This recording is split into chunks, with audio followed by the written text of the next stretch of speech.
Dead America, the Second Month, The Portland Conflict, Part 2. Written by Derek Slayton. Narrated by Aaron Smith. Chapter 1. Rebuild Day 8. Day 0 plus 38.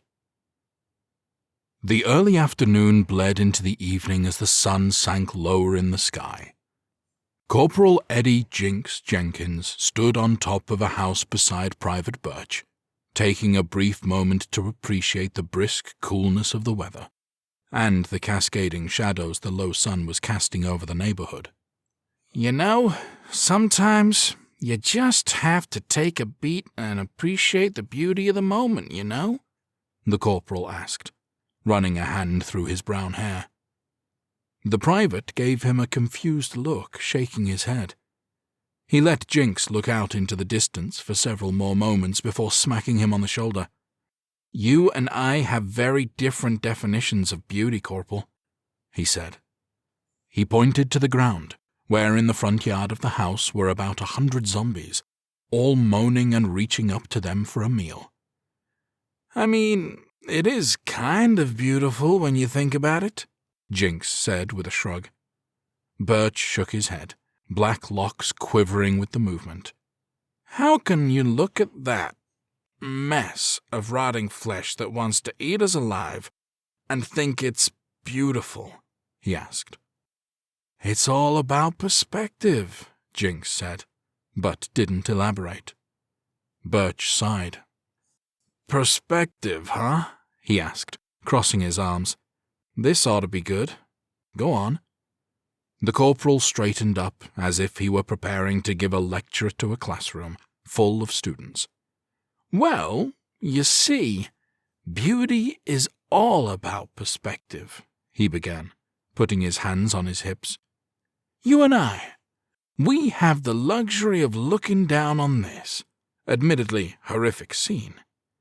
But we are safe, far from the reaches of their bony fingers and gaping maws, ready to rip us to shreds. Now, compare us to someone less fortunate, someone who might be trapped inside the house with no way to higher ground. They're scared out of their minds, knowing that their fate is sealed. In their minds, being able to look down at this scene is the most beautiful thing they can imagine." He took a deep breath. "So yes, beauty is all about perspective." Birch cocked a brow before bursting into laughter. "So, does the bullshit always flow naturally from your mouth?" he guffawed, the corporal joining in his giggles. "Or was that a skill that you had to work on?" "Little of both," Jinx admitted, unable to wipe the grin from his face. "I realized early on that I had the gift, but I worked hard to hone it into the finely tuned bullshit-spewing machine that is standing before you." "Well, I'm glad you're on my side," Birch said, shaking his head. "Makes this whole operation a little more bearable." "Oh, come on. It isn't that bad," Jinx drawled. "I mean, you get to blow stuff up, like a lot of stuff, and burn stuff down. There are pyromaniacs who would have sold their souls to live the life we're living." "Yeah, this is true," the private agreed. "Speaking of..." Jinx pulled out his walkie-talkie. "All right, we're on the clock," he said, and hit the button. "Talk to me, Davila. How we looking?" "Looking good, boss. No stragglers to the north," came the reply. "Stein?" Jinx asked. "Nothing to the east. You're good to go," a second private replied. "Jarvis?" Jinx asked. "Clear to the west," Jarvis confirmed. "Okay, we got 3. Can we go for 4? Jinx asked, assuming a faux game show host voice. "It's all on you, Rollins." "I got 2 that are hung up on a fence," the fourth private replied. "I can handle them, so you're good to go." "Okay, we are going to light this puppy," Jinx declared. "Stein, we are going to be coming to the south. Pick us up the next block over in 5. "Copy that, Jinx," Stein replied promptly. "Rest of you, fall back to the convenience store at the entrance to the neighborhood," the corporal instructed. "We still have a few more areas to clear, so somebody should get some coffee going. We'll see you soon." There was a chorus in the affirmative of "Copy that," and he holstered the radio. "Okay, Private, you ready to do this?" he asked. Birch motioned for him to lead with a dramatic flourish. "After you, Jinx," he said. The duo walked to the back of the house, climbing down a ladder into a fenced-in backyard with no creatures in it. The back patio glass door slid open, and the two of them walked inside. There were dozens of glass bottles spread around the main portion of the house, filled with flammable liquid. Anything they could find, a little bit of kerosene, household chemicals, and even some incredibly cheap vodka. None of them had lids on them, just open containers. "I can't believe we're wasting perfectly good vodka like this," Birch groaned. Jinx blinked at him. "Perfectly good?" he asked. "That stuff is so abrasive that the only real use for it is to clean lab equipment. You'd be better off taking a shot of gasoline. Rarer and better vintage, too." Birch just chuckled as he walked towards the front door. He peeked out the front window at the zombie still up against the front of the house. "Didn't look like we missed anybody," he said. "Good. I got the bucket ready," Jinx replied. "You good to go?" "Yep, ready as I'm ever going to be," Birch said, taking a deep breath. Jinx loosened his limbs. "It's on you. Call it out," he said. Birch took one more look outside, watching the mob, giving a light tap on the window to get their attention and keep it. Finally, he nodded. 3, 2, he began. 1. He clinked open the deadbolt and turned the knob. Almost immediately, the door flew inwards, pushed forward under the weight of the ghouls outside. Birch darted back several steps, walking back towards the kitchen and the glass door. Jinx stood by the door, holding a rope that was connected to a bucket above the door. "They in?" he asked. "Yep," Birch replied with a nod. "Let's let 'em know we're in here," Jinx said, and both men began to yell and holler at the zombies. The moaning intensified as more creatures piled into the house. Finally, the front edge of them emerged from the living room, excitedly shambling towards them. "Okay, outside," Jinx instructed, and they headed out, the corporal shutting the glass door almost the entire way, leaving just enough of a gap for the rope to slip through. Birch grabbed a wooden plank, slamming it against the handle at the frame to hold the door in place despite it being open. "Okay, come on now. We don't have all day," Jinx murmured as several zombies approached the door. The corpses pressed their rotting flesh against it, spreading black blood all over the glass. Once there was a good mass against it, the corporal yanked on the rope. The bucket flipped over, pouring flammable liquid onto the ghouls. They were unmoved by it, continuing to moan and try in vain to get out. Jinx smirked as he looked over their heads, finding zombies pouring into the house. He looked back at Birch, who stood next to a picnic table covered in various goods.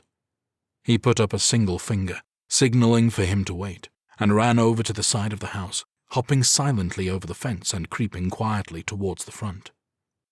He peered around the corner and surveyed the area, finding most of the ghouls had made it inside. Jinx stood there for several moments, watching as they filed into the crowded house, attracted by the noise the other zombies were making. Once they were all in, he jogged to the back of the house, where Birch stood patiently waiting. "We good?" he asked. Jinx nodded. "Yeah, just making sure that everybody was inside before we get things going," he said. The private waved to the table with a flourish. "You want to do the honors?" he asked. "Yeah, I think so," Jinx said, and warmed up his throwing shoulder like a baseball pitcher before a start. As he rotated his limbs, Birch pulled out a few baseballs from a bag on the table, as well as a large bottle of rubbing alcohol. After that, he pulled out a fingered oven mitt, which he handed to Jinx. "Thank you, kind sir," the corporal said, and put the thick mitt on, grabbing a baseball and pouring rubbing alcohol all over it. Once it was doused, he held out the ball, nodding to the private. Birch grinned and pulled out his lighter, setting the ball ablaze. "Bottom of the ninth, up by 1, bases loaded," Jinx declared in his best announcer voice. "2 outs and full count on the batter." He wound up and threw the ball as hard as he could. It flew through the air, smacking into the glass patio door with a thud, cracking it but falling to the patio, laying there, harmless with its little bit of quivering flame. Both soldiers stood there, staring at it for a moment. "That appears to be a ball. Tie game," Birch declared in his own announcer voice.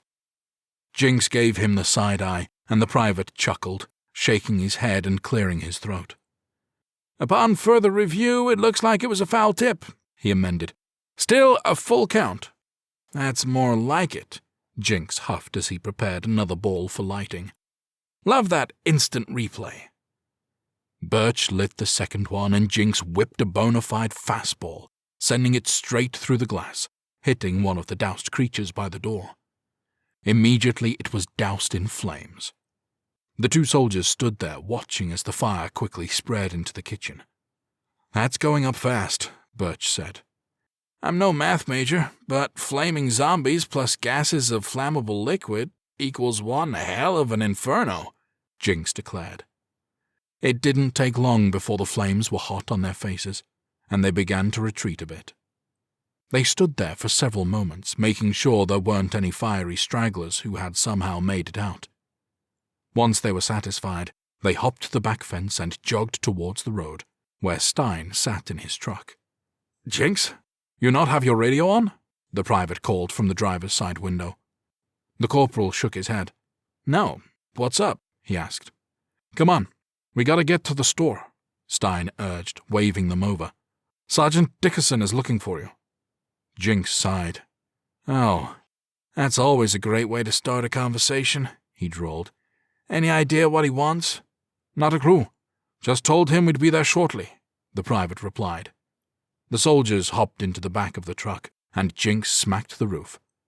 "All right, let's go see what he wants," he called, and Stein punched the gas, driving off towards the gas station. Chapter 2. The group pulled up to the gas station, where there were 3 SUVs parked alongside the trucks the others had been driving around town. Everybody was inside, with a couple of Dickerson's men standing guard outside. Jinx hopped out of the back of the truck and made his way over to the door, with the others close behind. "Boys, how we doing?" he asked. One of the soldiers pointed to the smoke in the distance. "That your work?" he asked. Jinx smirked. "Oh yeah, just a good old neighborhood bonfire," he said. "How many you get?" the other soldier asked. "What do you think, Birch?" Jinx asked, shifting his weight to glance at his companion.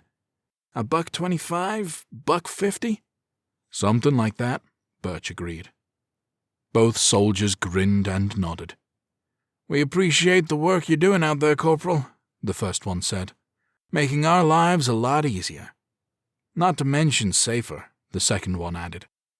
"All in a day's work, boys," Jinx drawled. "All in a day's work. But if you'll excuse me, I think your boss wants a word." "Right this way," the second soldier said, and held open the door for them to enter. When Jinx and Birch entered, they turned towards Dickerson, who stood by the front counter along with the rest of Jinx's team. "Good to see you, Sergeant," Jinx said, though his smile didn't reach his eyes. "What brings you to my neck of the woods? You come to sing my praises like your men out there?" Dickerson shook his head. "Wish it was that simple," he said. "Although you are doing a hell of a job out there, which is kind of why I'm here." The corporal chuckled, shaking his head. "You don't have to butter me up before throwing me into the oven, Sergeant," he said, spreading his arms. "You know we thrive on this chaotic, no-rules combat." "That's true. But how do you feel about suicide missions?" Dickerson asked. Jinx shrugged, as if this were the most normal conversation in the world.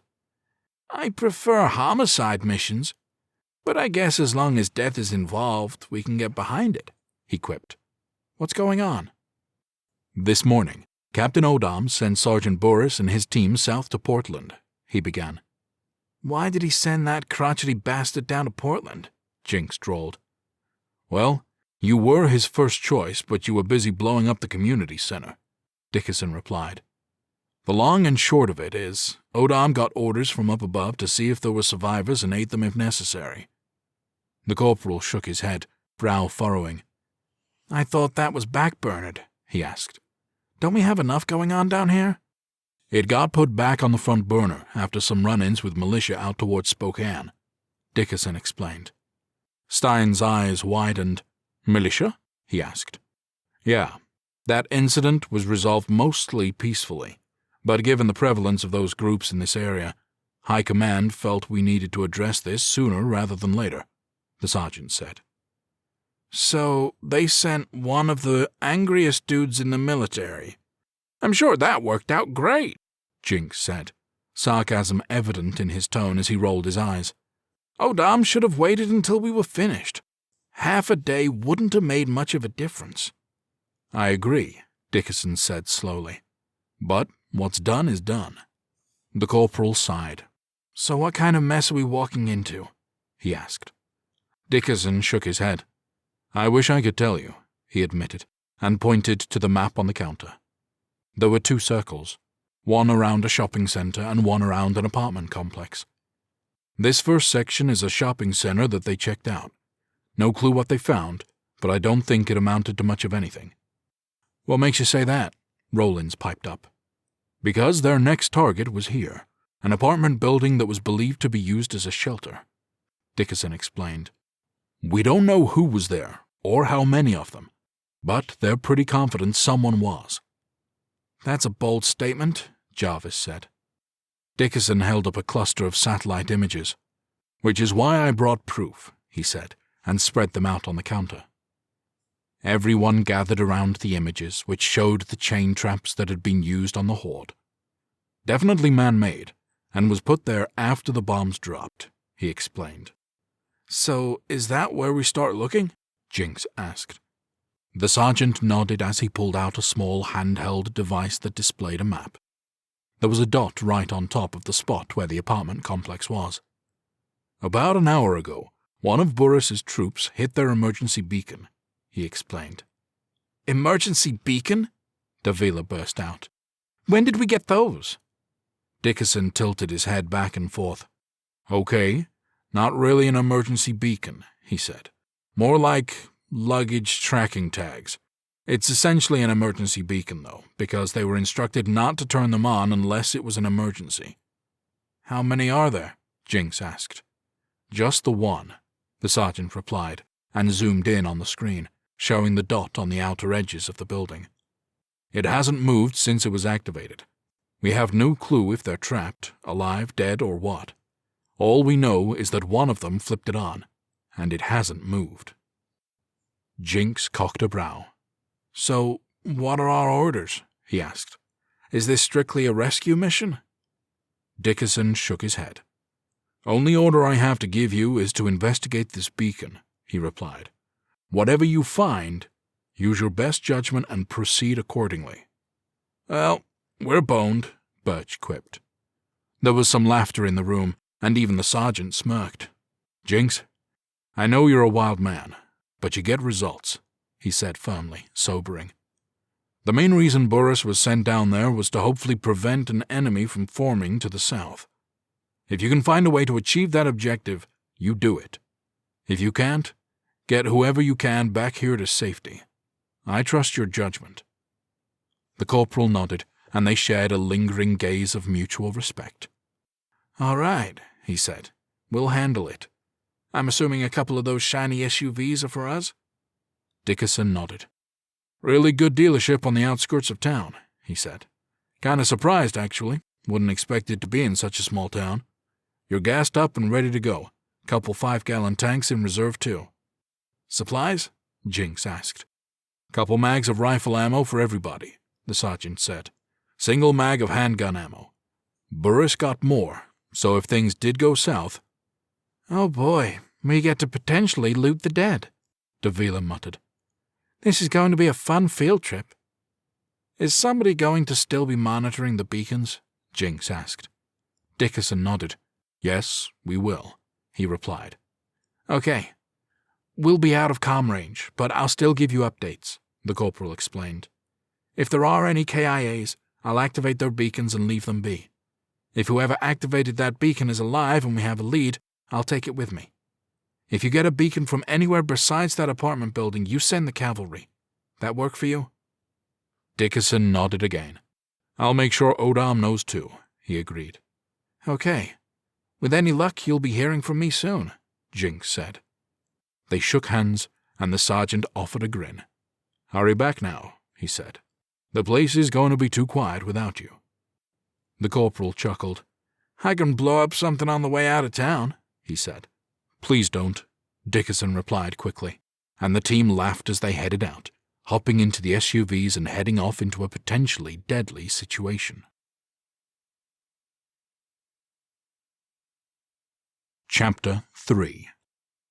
Night had fallen, but the moon was shining a bit through the clouds, providing some light to the group as they drove towards the shopping center.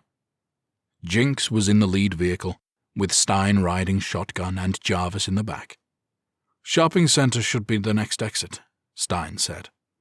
Think we're going to find anything? Jarvis asked, cocking a brow. The corporal shrugged. Doubtful, but couldn't hurt to pull off the interstate and take a quick peek, he said. Jarvis took a deep breath. Corporal, can I ask you something? Go for it, Jinx replied. Didn't sound like you thought very highly of Sergeant Boris back there, Jarvis said slowly. You have some bad blood with him? The corporal shook his head. Not really bad blood, just a lack of respect, he replied. Every meeting I've had to attend with him since this thing began, it's the same sob story about how his men didn't get a break, or how they're losing people. Took every fiber of my being not to yell at him and tell him to suck it up. We're all dealing with the same thing. We're all tired. We've all seen death up close and personal. And we all need a fucking break. Jarvis nodded. Makes sense, she said. I was just curious. Don't get me wrong, Jinx said. I'm not blind to the fact that some people just can't handle the stress of this nightmare like we can. But at some point, enough is enough. Jarvis nodded in agreement. I see where he's coming from. Lord knows we could use a break, she said. But, yeah, you're right. Stuff needs to get done, and it's not going to get done with our feet propped up taking it easy. Exactly, Jinx said. Here's your exit, Stein piped up. Jinx grabbed his radio. Okay, Birch, we're going to do a drive-by. See if it looks like anybody's home, he said into the receiver. Keep your eyes peeled for signs of life. Copy that, Birch replied. Jinx pulled off of the interstate, slowing down and killing the headlights of the SUV, just to be safe. He came up over the hill that overlooked the shopping center, slowing to a stop. Everybody looked down at the center, spotting mobs of ghouls wandering around in the parking lot. They watched for several moments, scanning the area for any signs of living people. Anybody got anything? Jinx asked into the radio. Got nothing over here, Corporal, Birch replied. There's no light in the supercenter, Jarvis added.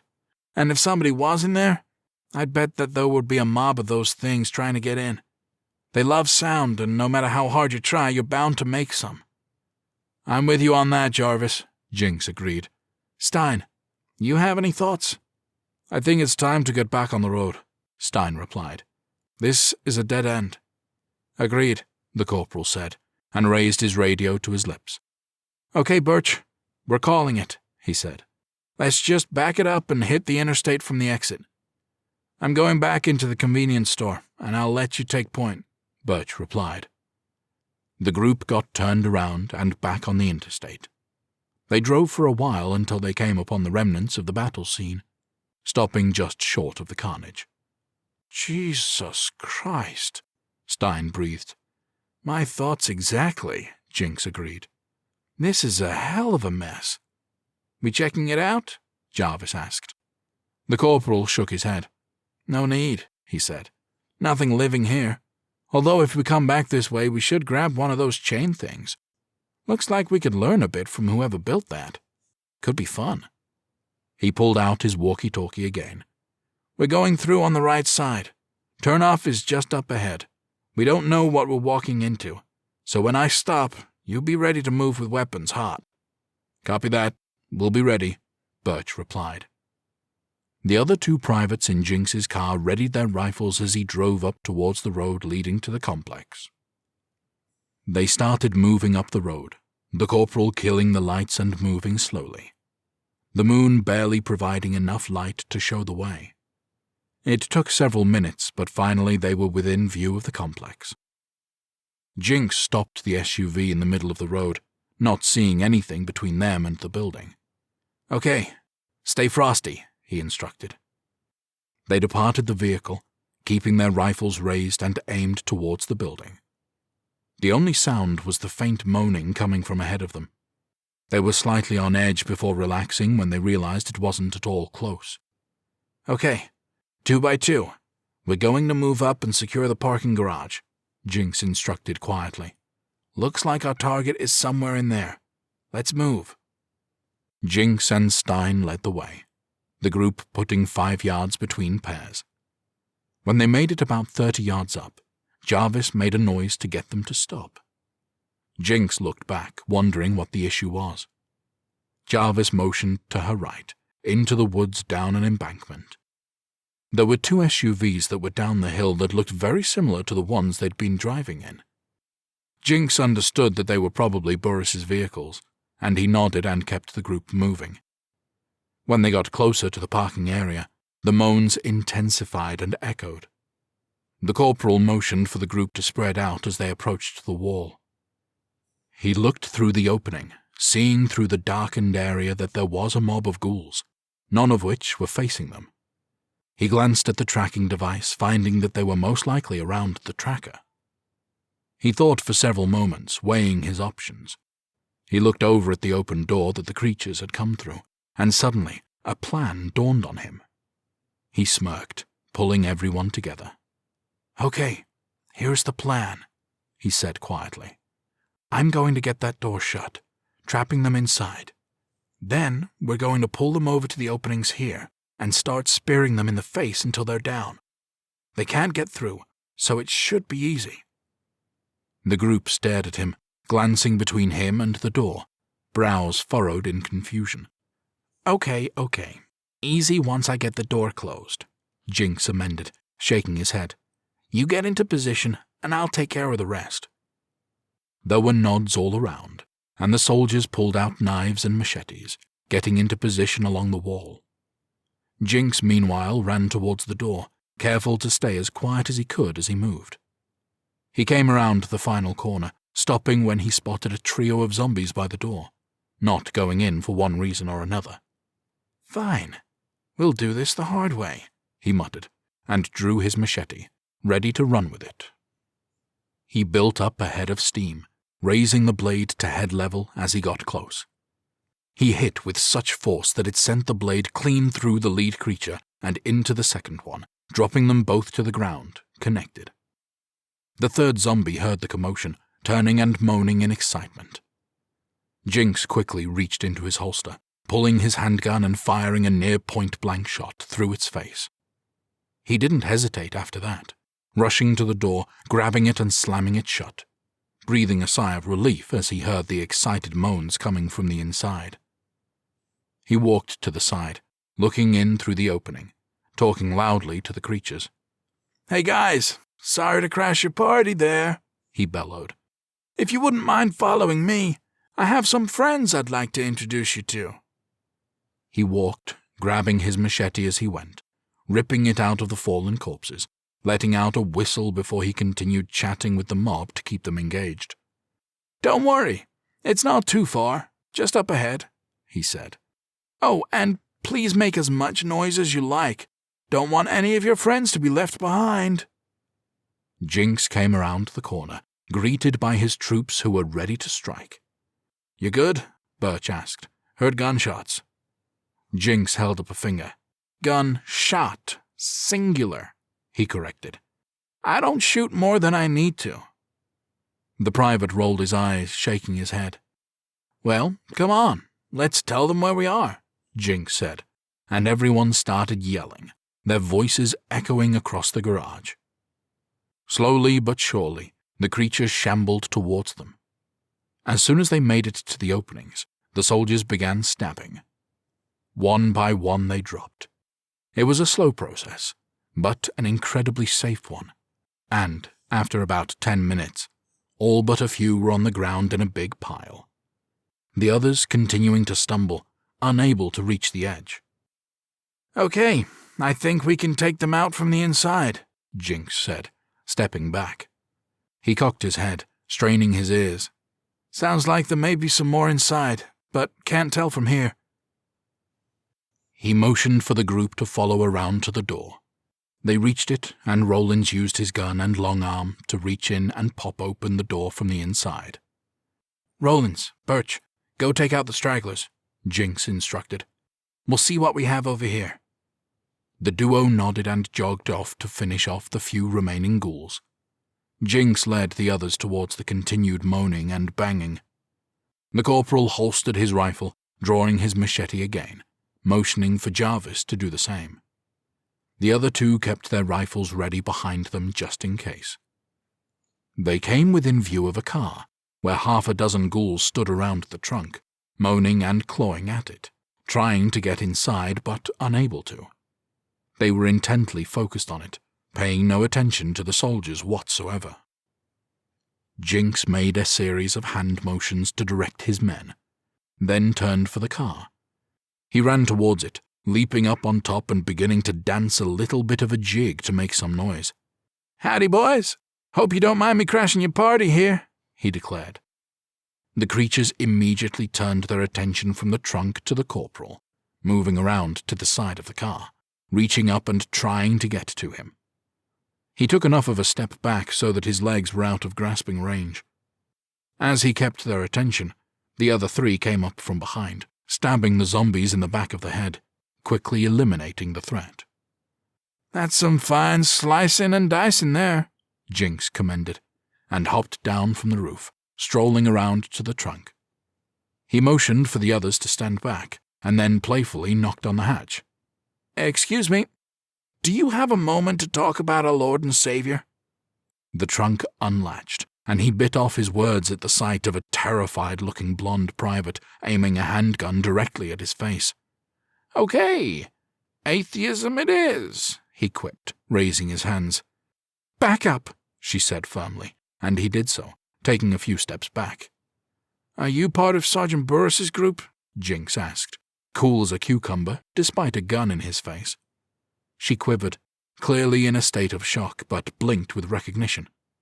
Who are you? She asked. Corporal Jinx, ma'am, he replied. Jinx? She asked, shaking her head. They sent you to get me? He nodded. Yes, we found you because of your tracking device, he explained, inclining his head towards her. The one that Captain Odarm gave you. She looked back into the trunk, likely at the device, and nodded, putting her gun away.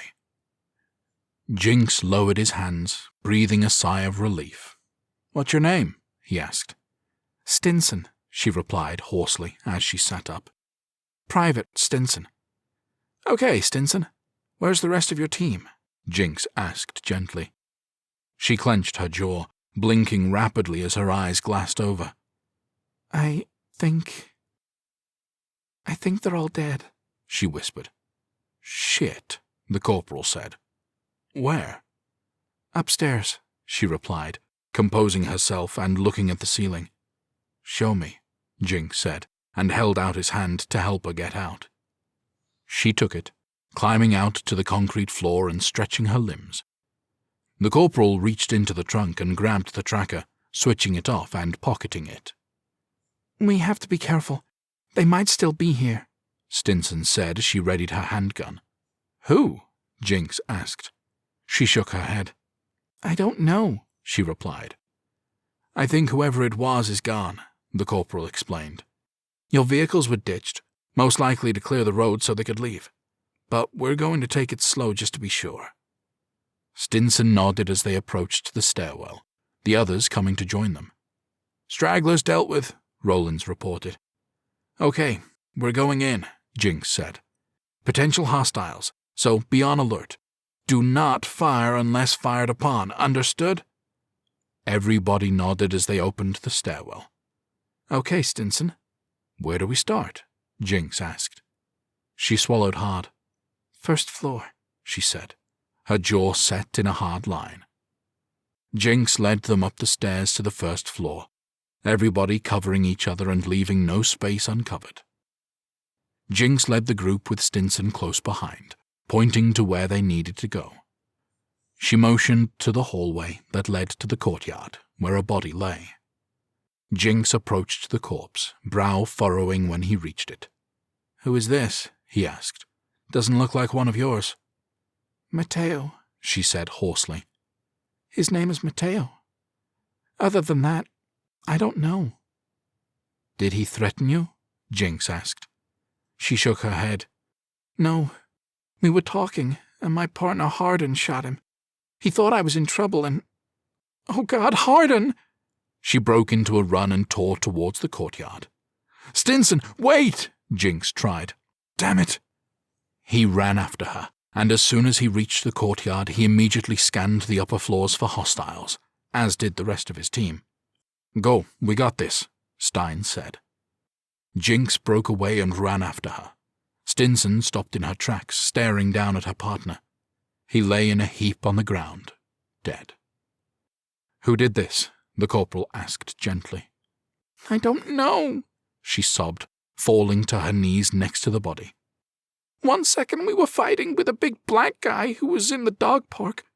Next thing I know, a shot rings out and Hardin drops. After that, I just ran. Did you have anybody else here? Jinx asked. She wiped furiously at her eyes, getting to her feet.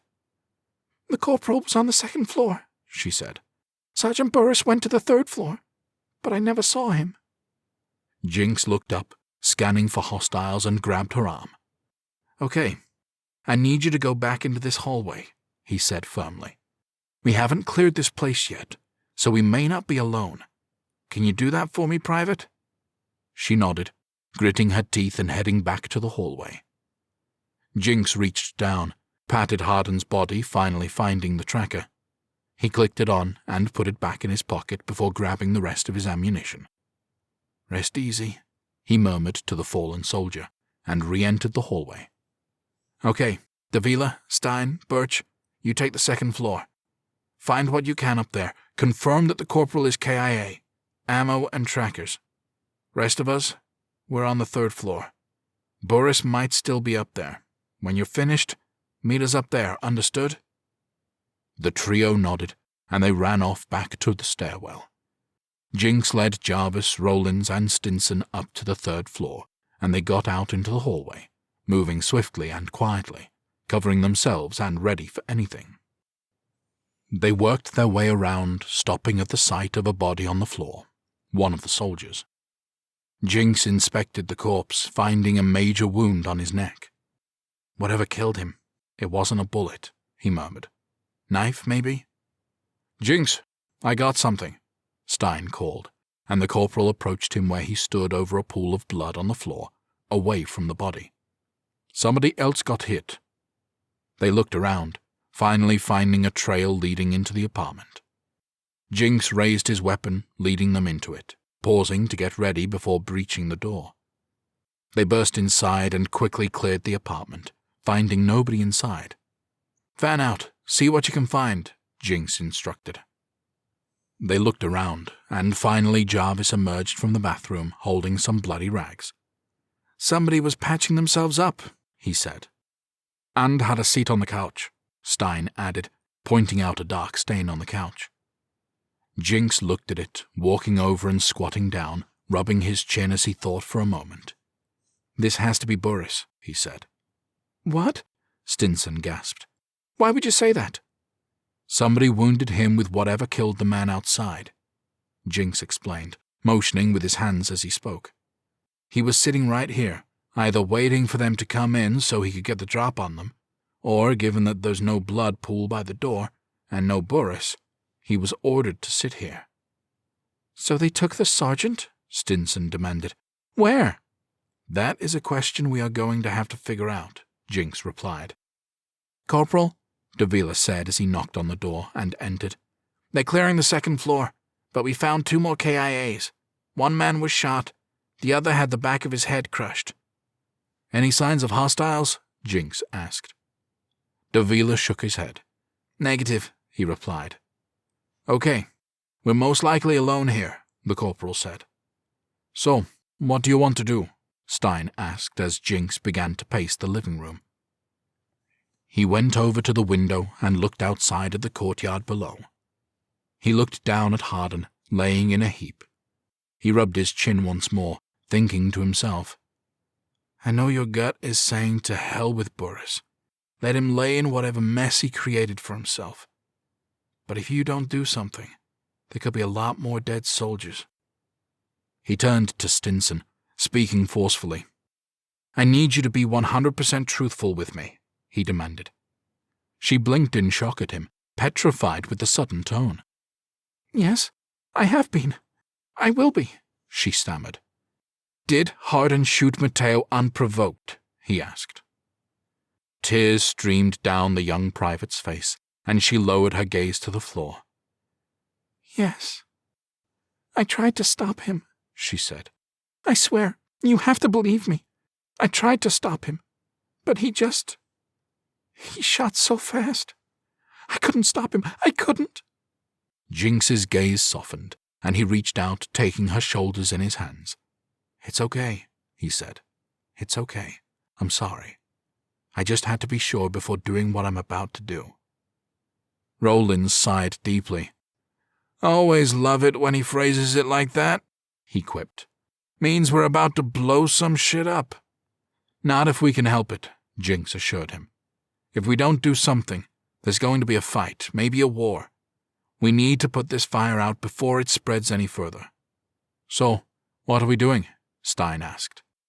We are going to tear this place apart and figure out where they evacuated to, Jinx said. And we're going to go set things right. Davila jerked a thumb over his shoulder. When we were clearing the second floor, I found some offices, he said. They had some maps, other things. Looked like they were operating out of there. Take me to it, Jinx said, standing up straight. The group moved quickly down to the office, Birch and Jarvis appearing just as Davila opened the door. Floor's clear. We're here alone, Birch said. Jarvis nodded. And we set the beacons off too, he added. Good, Jinx replied. So, what are we doing? Birch asked. Doing what we do best, Stein quipped. Go on a suicide run. Birch sighed and shrugged. Oh, fun, he replied. Where? That's what we need to figure out, Jinx replied. He went into the room, staring at the maps on the walls. He walked around slowly, finding one of downtown Portland with more than a dozen places circled on it. He continued looking, as did the rest of the soldiers as they filed in. What are we looking for, Corporal? Davila asked. Anything that might indicate where they went, Jinx replied. And that map on the wall with all the circles wasn't doing it for you? The private asked, pointing. Jinx shook his head. All of those are further into downtown, he said. With the bombs dropping on them, it would be too dangerous for them to head that way. Gotta be some other place they would have went.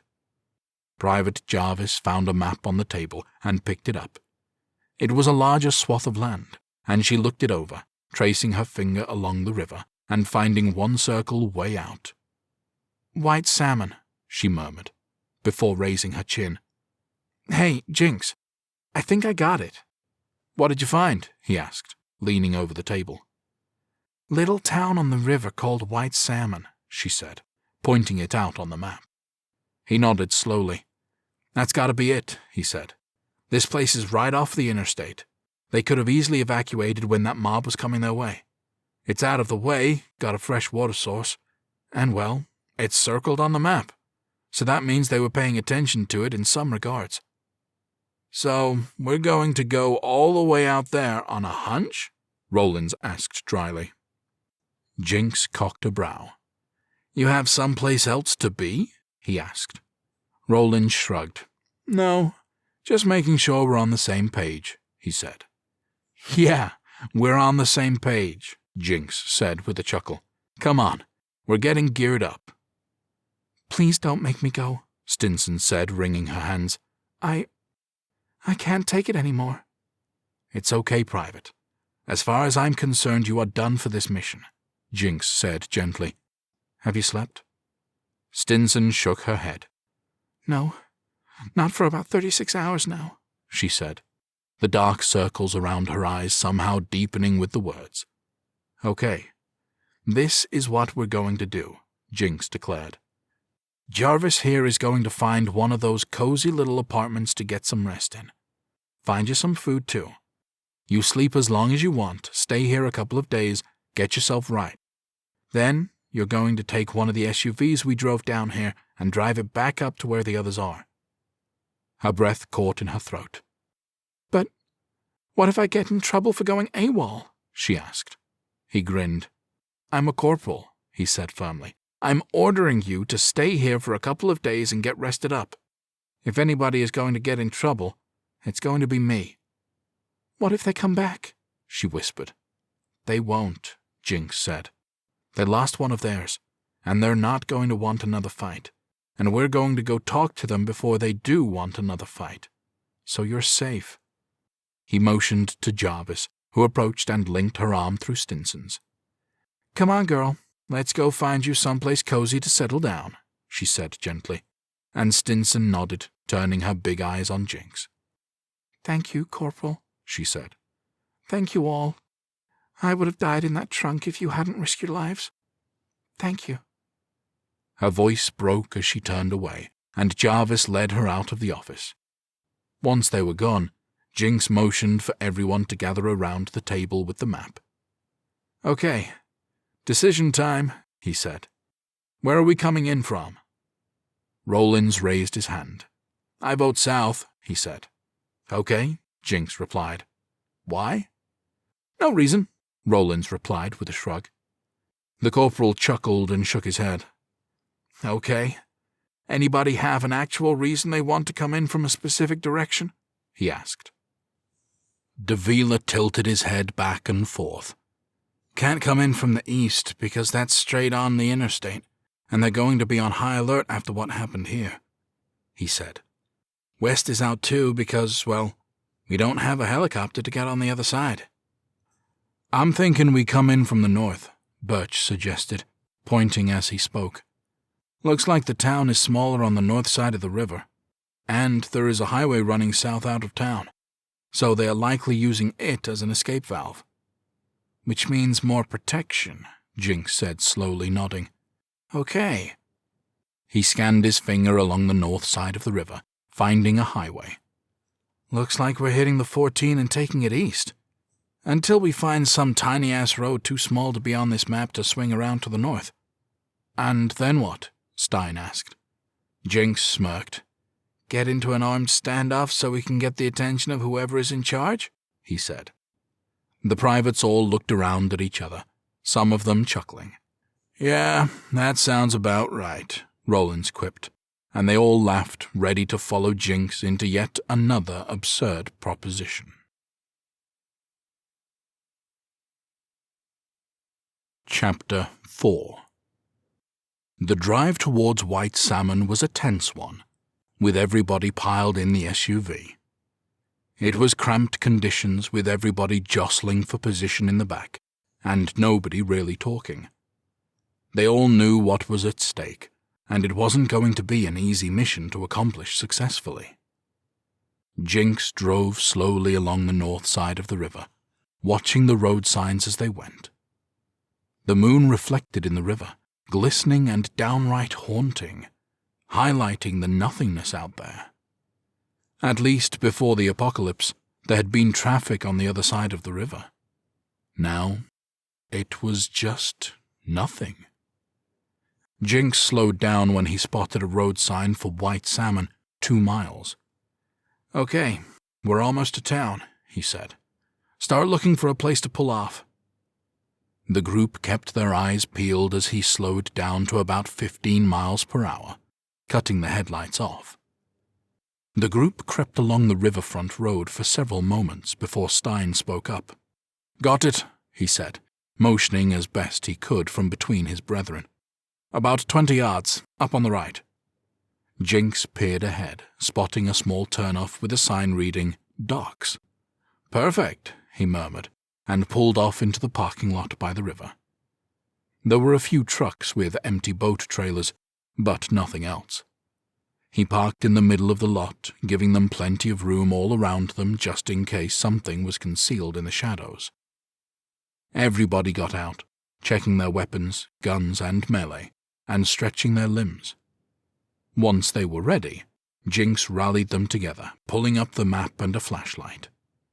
He stared closely, finally tapping the spot where they were. Okay, looks like we're about here, he said. If we cut up through the woods and to the east, we should hit one of the roads leading out of town. We move quickly and quietly. He checked his watch. Sun's going to be up in a couple of hours, and I want us to the town before then. What's the plan once we get there? Davila asked. We have no idea how big their force is, and the last thing we want to do is get into a firefight with the people we're trying to win over, the corporal replied. So we need to find some place with civilians and take them hostage. The soldiers all blinked at him in the dim light, clearly conveying they thought his plan was crazy. I know it's unorthodox, he admitted, but I have zero intention of hurting anybody. In fact, if we do this, we have to be ready to let them take us prisoner, or worse. If you're not good with that, let me know now. They all exchanged glances, shrugging and nodding. We're with you, Jinx, Birch declared. Good, the corporal said, clicking off his flashlight. Let's move out. They followed him as he led them back up to the road and across it into the woods. Since it was winter, a lot of the underbrush had already thinned out, making it a bit easier to work their way deep into the trees. They moved swiftly, more than a light jog, with Jinx holding his arms up to break through any small branches that were difficult to see in the dim moonlight. They walked for half an hour, heading to the northeast before Jinx decided that was far enough up. They turned east, continuing their march through the woods. He stopped them occasionally to listen, making sure they were alone. Despite the level of creepiness being through the roof, walking through a moonlit forest potentially full of man-eating creatures wasn't as bad as the soldiers had thought. One of the benefits of being in the middle of nowhere, and close to a town with survivors, was that the threat of wandering zombies was minimal. Finally, after another half hour of walking, the forest began to open up. Jinx put up his fist to signal for the others to stop as he moved ahead. He walked the final 50 yards carefully to the edge of the trees, a road straight ahead of him. While it was unlikely they had a roadblock this far out, he didn't want to take any chances. He made it to the trees closest to the road, peeking out towards the town which was about a half-mile down the road. There were only a couple of small lights visible, both of which were on the road. His eyes strained under the dark conditions, trying to see what it was from. All he could tell was that it was on the road. Gotta be a roadblock, he thought, which probably means guards. He let out a couple of clicking sounds to alert his troops to come up. They gathered around him and he leaned in, speaking softly. Roadblock up ahead, just outside town, he said. Most likely manned, but can't tell from here. What's the play? Jarvis asked quietly. We're going to take it, without casualties, Jinx replied. Birch, Davila, you two are going to move to the other side of the street the next time a cloud covers the moon. If we can't see them, they can't see us. Everybody else is going to move up this side of the road. What are you going to do? Rollins asked. Jinx smirked, prompting some chuckles from the rest of his team. We'll do our best to make sure you don't get shot, Stein said. That would be appreciated, Jinx said. Let's go. The soldiers moved up towards town in the woods, moving as quietly as they could. Jinx gave them a couple minutes before slinging the rifle over his shoulder and stepping out into the middle of the road. He started whistling a tune while strolling right along the center line. He took his time, enjoying the night air. As he got closer, he spotted movement up ahead behind the makeshift barricade, which was a couple of cars flanked by chain-link fencing. There were 2 men behind the barricade, both of whom had hunting rifles. Jinx could hear one of them talking into the walkie-talkie, but was too far away to understand it. Even without hearing the words, he knew that the man was calling for backup. Jinx continued to stroll, the only change putting his hands up to indicate he wasn't a threat. Both of the guards aimed their rifles in his direction as soon as they spotted him. Stop right there, or we'll shoot, one of them bellowed. Jinx took a couple more steps, stopping about 20 yards from the barricade. He continued to whistle until the end of his tune, taking pleasure in it with a bright grin. The guards didn't seem to know what to make of it, and the second one said dryly, "Town's closed."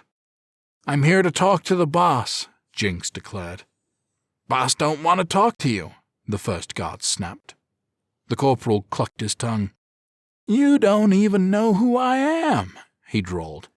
"How can you say that they don't want to talk to me if they don't even know who I am?" The second guard sighed. "Fine. Who are you?" "I'm Corporal Jinx. Thanks for asking," Jinx replied brightly. "I'm here to talk about the incident up the road that happened earlier today." "Military, huh?" the first guard asked with a sneer. "You have any idea the nightmare you put us through?" Jinx nodded somberly. "I do. That's why I'm here," he said. "Yeah, we heard about what happened earlier today," the second guard said, jutting out his chin. "Give us one reason why we shouldn't drop you right where you stand." Davila stepped out of the shadows, pressing the barrel of his rifle against the guard's cheek. "Is this a good enough reason?" he asked. The guard's eyes widened as Stein came up on the other side, pressing his gun against the other guard. "Just hand your weapons over and everything's going to be just fine," Jinx said, lowering his hands. "Believe me when I say we have no intention of harming you. None." The second guard wrinkled his nose. "You got a funny way of showing that," he drawled. "Just protecting ourselves, and quite frankly, this is the only way we're going to be able to get your boss's attention," Jinx explained. "Speaking of, who is that?" "Officially, there's a man named Edward who leads this camp," the first guard replied. Jinx cocked his brow. "And unofficially?" he asked. The guards shared a quick glance, nodding at each other and lowering their guns. "If you want the leader of the people, then Zion is the one you want to talk to," the second guard said. "He was the one who fought with your friends earlier today," the other one added. Jinx nodded, raising a hand. "First off, just because we share the same uniform doesn't make them my friends," he declared. "Secondly, I definitely want to talk to Zion. So, here's what we're going to do." He motioned to the buildings behind them. "Either of those buildings empty?" The second guard nodded and pointed to one. "That one. The furniture store," he said. "Mostly cleared out, but it's empty." "Okay, we're going to move in there nice and quiet," Jinx instructed. "When we get inside, you're going to call Zion and politely ask him if he'd grace us with his presence." The first guard winced. "We can do that, but we can't leave this post unattended," he pleaded. "We've had a few of those things want to buy here the past few nights." Jinx nodded. "We can see this position from the back door," he replied. "I'll have one of my men watch it. That work for you?" "Yeah," the guard replied. "Okay, lead the way," Jinx said, motioning for them to go. The guards handed off their weapons and the soldiers herded them towards the building, getting set up for the next phase of their dangerous plan. Chapter 5. Jinx sat at a table in the middle of the room, the two guards to his right. A camping lantern sat in the middle of the table, casting soft light on the corporal's feet propped up on the edge like he was having a relaxing evening. The rest of the troops, minus Birch, who was watching the back, flanked him, rifles in hand. "Okay, everybody play it cool, and this is going to work out," Jinx drawled. He glanced at their prisoners. "I'm talking to you too, as well. Just need you to trust me for a little bit. Everybody's going home tonight." The two guards looked nervous, but they nodded. A few moments later, a truck came screaming up to the front of the store, slamming on the brakes. 4 men exited, all of them armed, save for a gigantic black man who led the pack, fuming as he furiously marched inside. "All right, you got what you wanted, whoever you are," he snapped. "So you better start talking real quick unless you want this to go south." The corporal slowly put his legs down, raising his hands as the men filtered in behind him, aiming their weapons at the soldiers. "You must be Zion," Jinx drawled. "What gave it away?" the man snarled. "You running into a hostage situation making threats without holding a weapon?" Jinx said with a grin. "Takes a leader to do that, or someone a bit crazy, which I can relate to." He wiggled his fingers to show that he didn't have a weapon either. "Your people do," Zion said dryly. "Fair point," Jinx said, and motioned for the soldiers to holster their weapons. "Now you have the upper hand. However, full disclosure, I do have one more man with his gun. He's at the back of the store, keeping watch over the blockade you have back there.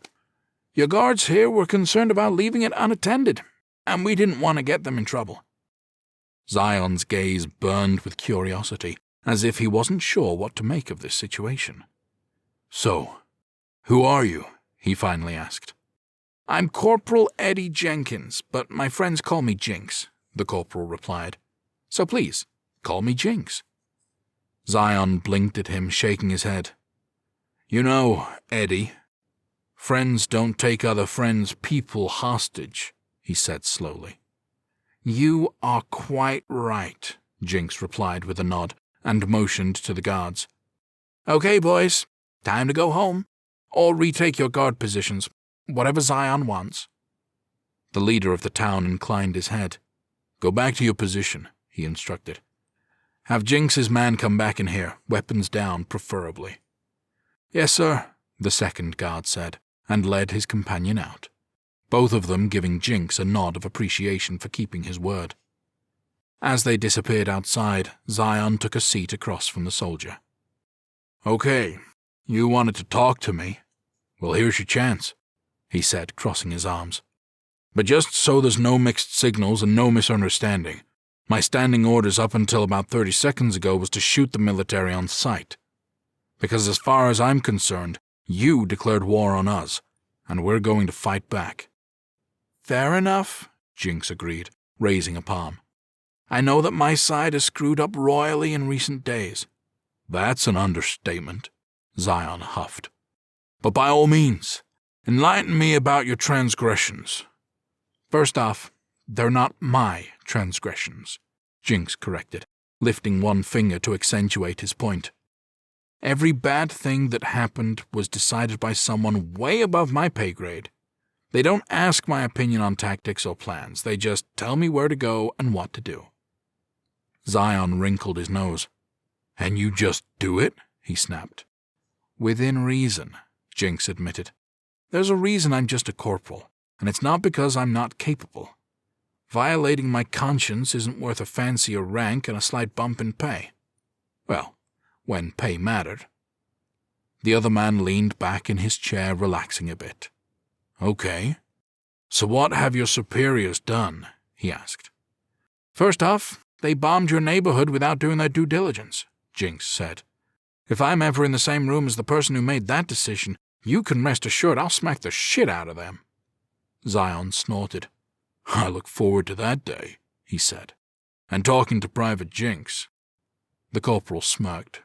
Then, in their infinite wisdom, he continued, they decided to send Sergeant Boris to come talk to you. It should have been me, and if it had been, your friend Mateo would still be alive. Zion's gaze darkened, all traces of humor gone. What do you know about that? He snarled. I know that Private Hardin fired first, when he had no right to, Jinx replied.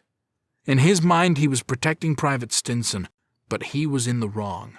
Acted irrationally, and a lot of people paid the price. Zion jutted out his chin. And you know this how exactly? He demanded. Private Stinson was in the courtyard, Jinx explained, fighting against you when you were taking cover in the dog park. She escaped once Hardin was killed, took shelter in a car trunk, which is where we found her. Zion cocked his head. How'd you pull that one off? He asked, voice losing a bit of its venom in his curiosity. Jinx slowly reached into his pocket, fingering out the tracker and holding it up. Everybody on that team was given one of these, he explained.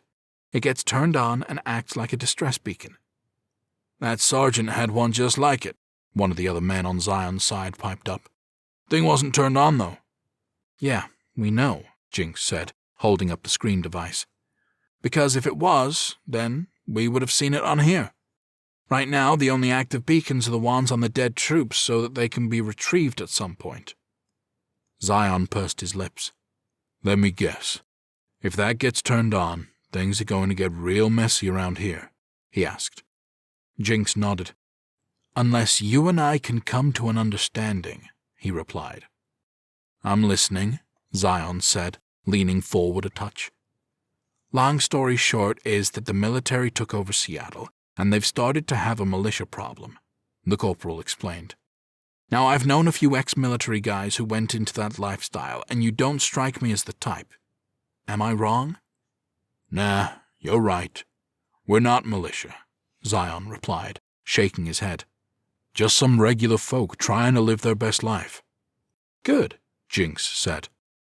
Then my pitch should be easier for your group to get on board with. The other man crossed his arms, going back on the defensive. Don't go jumping to conclusions now, he demanded.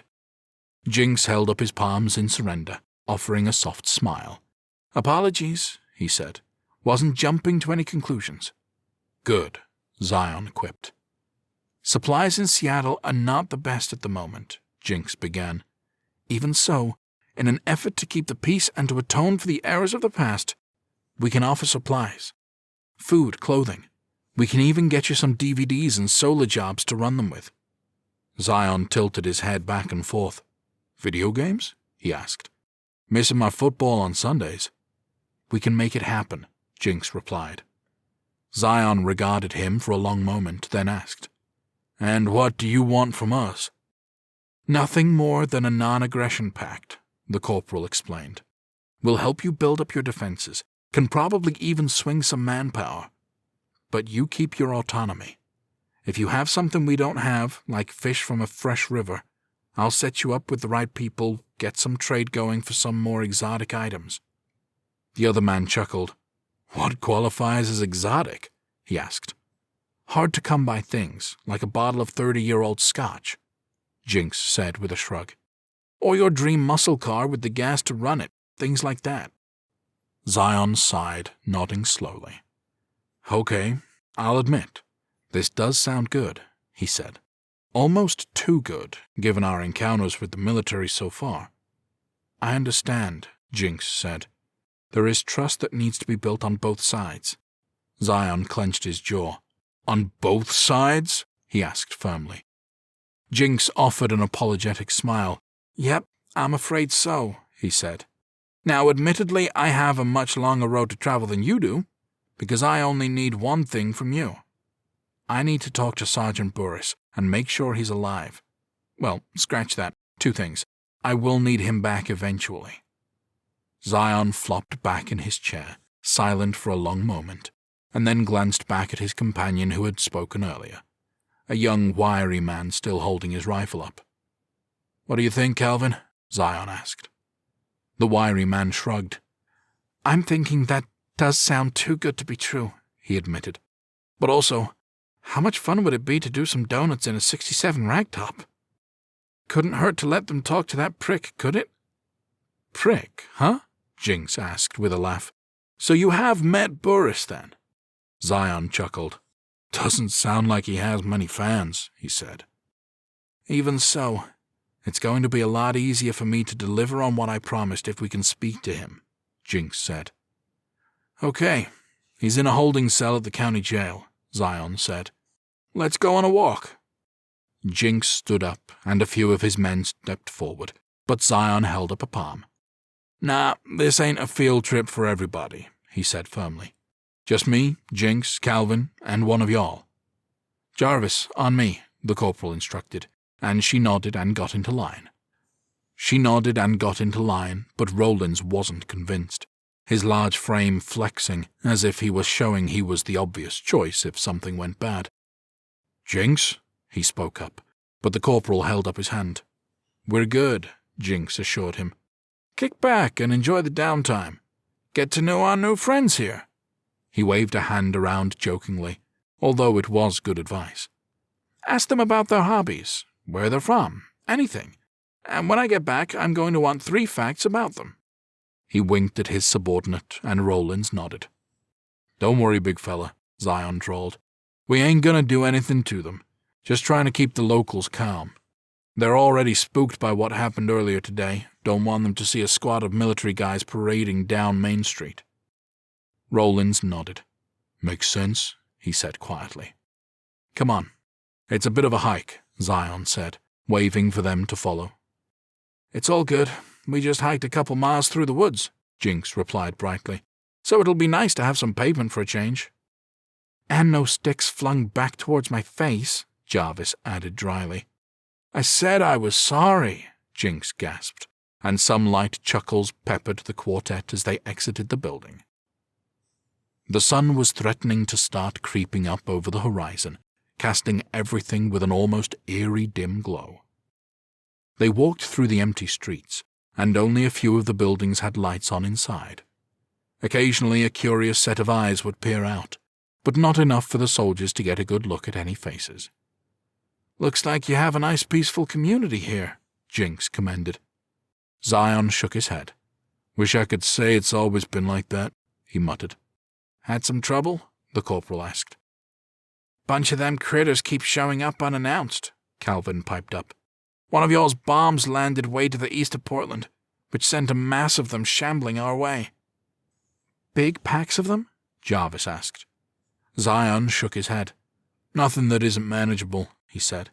Biggest mob has been about 40. Most are just a few at a time, easy to deal with, but frequent enough to put everyone on edge. You been able to get some defenses up? Jinx asked. Like those chain contraptions on the interstate. Zion nodded and smirked. You like those, huh? He asked. Jinx grinned. That kind of stuff is right up my alley, he said, poking himself in the chest with his thumb. Calvin's girl Tori came up with that, Zion said. She's a keeper, let me tell you, Calvin added. Jinx laughed. Sounds like it, he said. Outside of those on the main road, it's been a struggle to secure everything, though, Zion admitted. Lots of neighborhoods and open areas on the south side of town. It's taking a lot of work to get things set up. Jarvis raised a hand. Forgive me for asking, and I promise I'm not second-guessing you, she assured him. But if the threat is from the south, then why not move everybody onto this side of the bridge while you set up defenses? You're good, girl. Ask whatever you want, Zion said. But to answer your question, we have too many people to make that feasible. She furrowed her brow. How many people do you have here? She asked. But Jinx shot her a glance, shaking his head no. Sorry, you don't have to answer that, she gushed quickly. I swear, I wasn't trying to dig for force strength or anything. Zion chuckled. It's all good, he said, waving her off. Doesn't matter how many we have. You're the military. You could destroy us from Seattle if you wanted to. You knowing how many people are here wouldn't change that. He shook his head. We have about 500 or 600 people here, mostly civilians. A good number of us can fight, but we wouldn't last long in a major conflict. That's a lot of people to be responsible for, Jinx said, letting out a long breath. Still have more up in Portland that we can't get to, Zion replied, shoulders tightening. The corporal offered a smile. Maybe we can help with that, he offered. Maybe, Zion murmured. Maybe. They walked over the bridge just as the sun peeked over the horizon. They stopped halfway across, taking a moment to appreciate the morning rays glittering off of the river. Wow, we didn't have views like this back home, Jarvis breathed.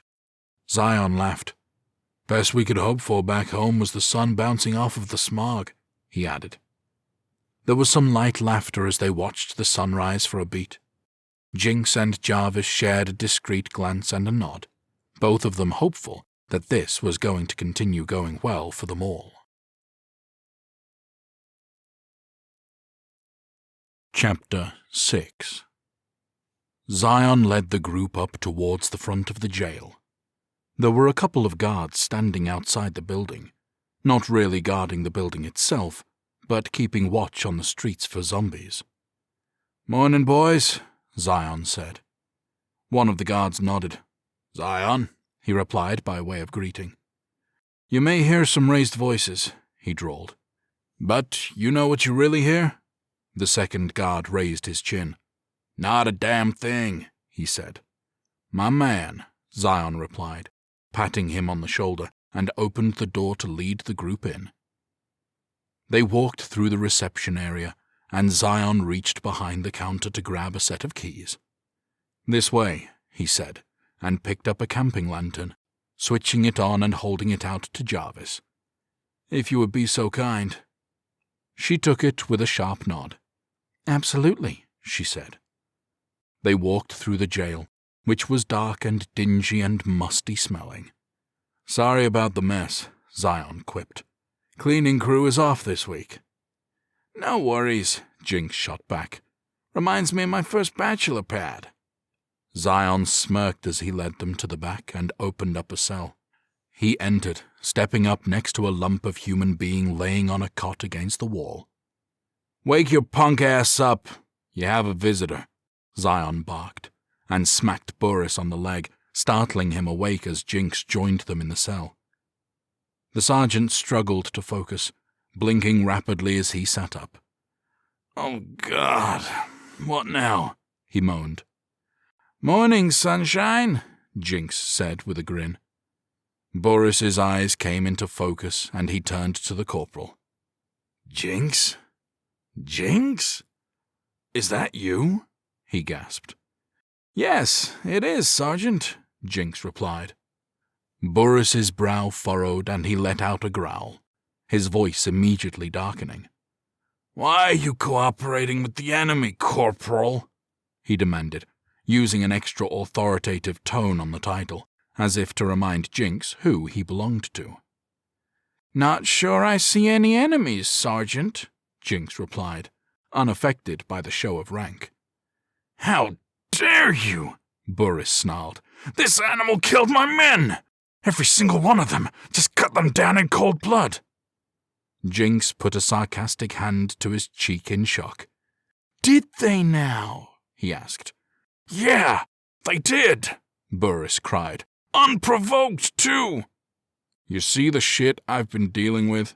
Zion drawled with a sigh. Jinx nodded. "Don't worry, I've had my fair share of him, too," he replied. Boris sat on the edge of the bed, his feet firmly planted on the ground, gripping the mattress in his anger. "Who are you going to believe, Corporal?" he demanded. "Me or a murderer?" "I'm going to believe Private Stinson," Jinx shot back, all humor gone from his face. "She's dead like the rest of them," Boris cried. "No, she's not," Jinx replied, not raising his voice but keeping his tone firm. "She was hiding in a car trunk. Right now she is resting comfortably in the apartment building." He took a breath, then turned to Zion for an aside. "Oh, by the way, she was kind of traumatized, so I ordered her to take a nap, just in case you send somebody up there. Didn't want there to be a surprise." Zion nodded. "Good to know," he said. "Why are you still being friendly with the enemy?" Boris snapped, eyes wide with frustration. "You can be court-martialed for that!" Jinx blinked down at him. "Oh, can I now?" he drawled. "Wasn't aware we had declared war on a bunch of civilians just trying to survive, Sergeant." "You can be court-martialed for disobeying a superior officer," Boris argued. Jinx smirked. "Good thing there's not one here, then," he said calmly. Boris's face turned near purple with rage. "I'm giving you a direct order, Corporal," he seethed. "You take out your handgun and shoot this boy right—" Whoa, Zion cut in, raising his hands. "Did this motherfucker just call me boy?" Jinx shook his head, easily playing off of Zion. "I believe he did," he agreed. "In what universe do you think that's okay?" Zion demanded. Boris's mouth opened and closed a few times before he finally sputtered. Well, I didn't mean it like that." "Uh-huh," Zion drawled, crossing his arms. "Sure you didn't, Sergeant Dumbass." "You really haven't done yourself any favors, Sergeant," Jinx added, shaking his head in disappointment. "So, how we resolving this?" Zion asked with a sigh. "Feels like it's a teachable moment that we shouldn't let pass." Jinx nodded slowly. "I agree," he said. "I'm inclined to give you one free shot." "What?" Boris cried. Zion grinned. "Sounds good to me," he said with a smile. Jinx held up a hand. "Metaphorically speaking," he amended. "You can't actually shoot him." "Oh, I know," Zion said, cracking his knuckles. "I'm more of a hands-on guy anyway." Jinx nodded. "Hit him where you want, but just know that if you can keep the bruises concealed with clothing, you'd be doing me a solid," he added. "Easier to explain than a broken orbital." Zion winked at him. "I got you covered," he said, and stepped up. Boris's eyes widened as his captor reared back and punched him in the gut with significant force. The sergeant doubled over in pain, falling to his knees as the air left his lungs. "Appreciate that," Zion said. Jinx shrugged. "Hey, fair is fair," he said. "So, you satisfied that he's alive and, well?" Zion asked, waving a hand over the gasping sergeant. "Yeah, I'm good," Jinx replied with a nod. "Good. Let's talk outside then," Zion said, and motioned for him to head out of the cell. As he locked the sergeant back up, Calvin shook his head. "That guy really is a peach, ain't he?" he drawled. "Try working with him," Jarvis muttered. Calvin shuddered. "I think I'm good," he quipped. She chuckled. "You keep his stuff?" Jinx asked. "Yeah, guard stand over there," Zion said as he motioned to a nearby desk. "Not much outside that tracker, though. Just some knives and communication stuff. Already put the gun to good use elsewhere, though, if you were hoping to get that." Jinx shook his head. "Nah, we're stocked up pretty good," he said. "Now we need to talk about earning some trust on your end," Zion prompted. Before they could continue their talk, one of the guards walked inside. "Excuse me. Sorry to interrupt," he said politely. "What is it?" Zion asked. "Pack of those things just wandered in from the west," the guard explained. "Where?" Zion asked. "And how many?" Jinx added. "Southeasternmost neighborhood," the guard replied, waving a hand. "The kid on duty was scared and hid. Said there was about 20 or 30 of them." Zion nodded. "We'll handle it," he said. The guard jerked a thumb over his shoulder. "You want me to call for backup?" "I said we'll handle it," Zion cut in. "Just get us a truck." The guard nodded and headed back outside. "All right, let's do it," Calvin said, raising a fist. Zion shook his head. "Nah, when I said we'll handle it, I meant me and Jinx," he said, turning to the corporal. "Assuming you're up for it." "Sounds like a milk run," Jinx agreed.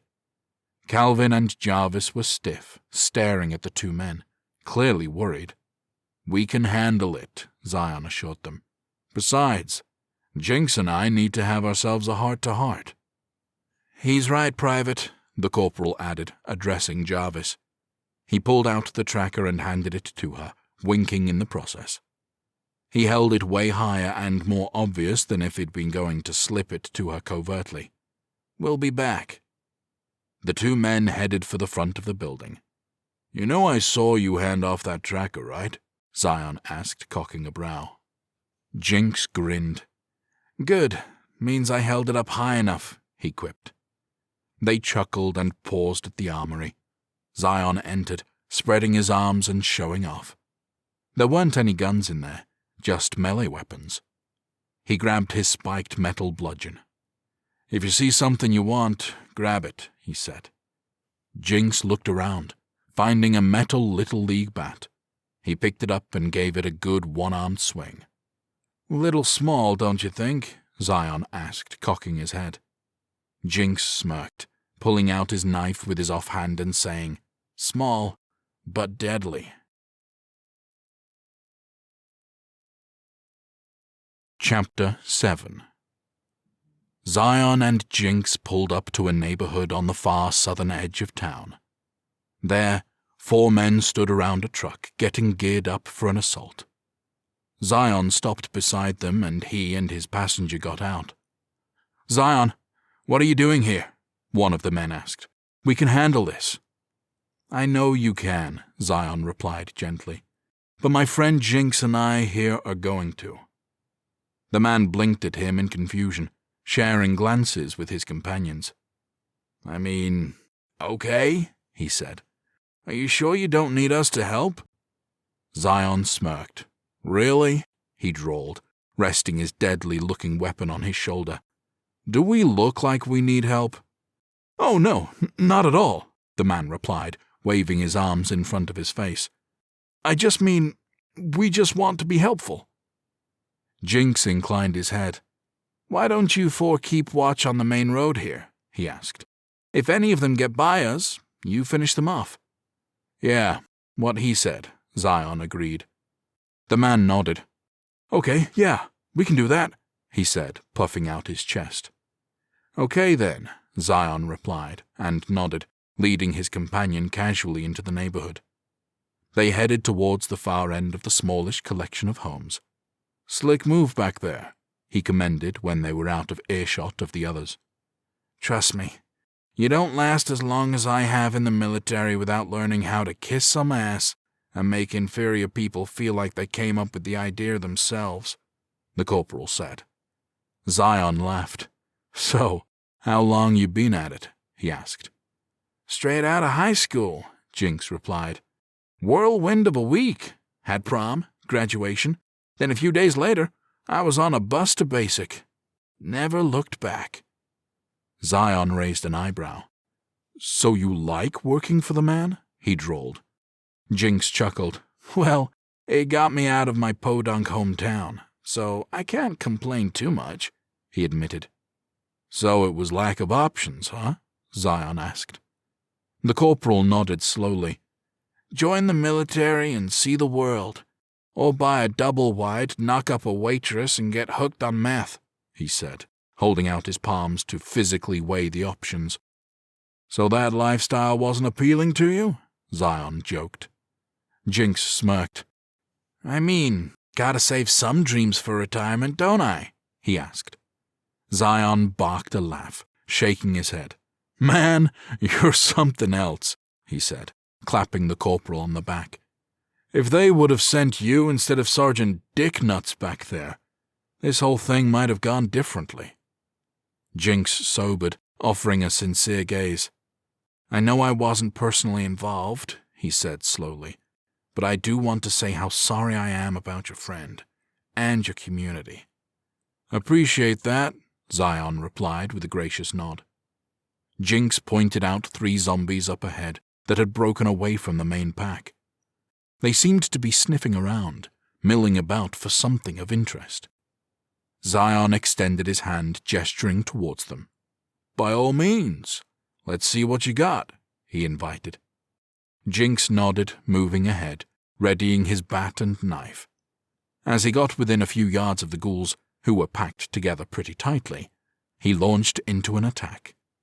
He swung the bat towards the closest zombie head, cracking it in the face and sending it falling back into a heap. He spun around, using the swing's momentum to build up force for his knife, which embedded into the next ghoul's forehead. The final creature reached out towards him, and he let go of the knife, ducking down to his knees and spinning, using the bat to hit the back of the zombie's knees and send it down. Jinx quickly popped up, spinning and swinging the bat, clocking the creature in the side of the head. He used the momentum to whirl and give a playful bow, even curling one leg behind him with a flourish. Zion laughed and gave a small polite clap. "That's some solid work," he said. "Nice dance moves, too. Didn't know a white boy like you could have rhythm like that." "If you think that's good, you should see me when I get some tequila shots in me," Jinx joked, wagging the bat in his direction. Zion wrinkled his nose. "Not sure if we're at the tequila trust level yet," he joked. "Some of y'all can't hold your liquor." "Yeah, I wouldn't want to risk that either," Jinx agreed with a laugh and retrieved his knife from the fallen corpse. The duo continued to talk, looking around for the mob. Finally, the corporal took a deep breath. "So, can I level with you, man?" he asked. "By all means," Zion agreed. Jinx put a hand to his chest. "I fully realize that despite my ability to spew a never-ending stream of bullshit from my mouth, there isn't a combination of words in the English language that would get you to trust me, given what the military has done to you and yours," he said sincerely. "Would you say that's accurate?" "Safe to say that's true," Zion agreed with a nod. "Okay, so I want to ask you one question, and I want you to think about the answer before you give it to me," the corporal said. "I can do that," Zion replied with another nod. "What's your question?" Jinx took another deep breath. "What can I do to earn your trust?" he said. "And I don't mean the military's trust. I don't mean my superior's trust. I mean my personal trust. And what I'm doing now, helping you clear this neighborhood, this is a freebie. Just one friend helping out another friend in taking out the trash."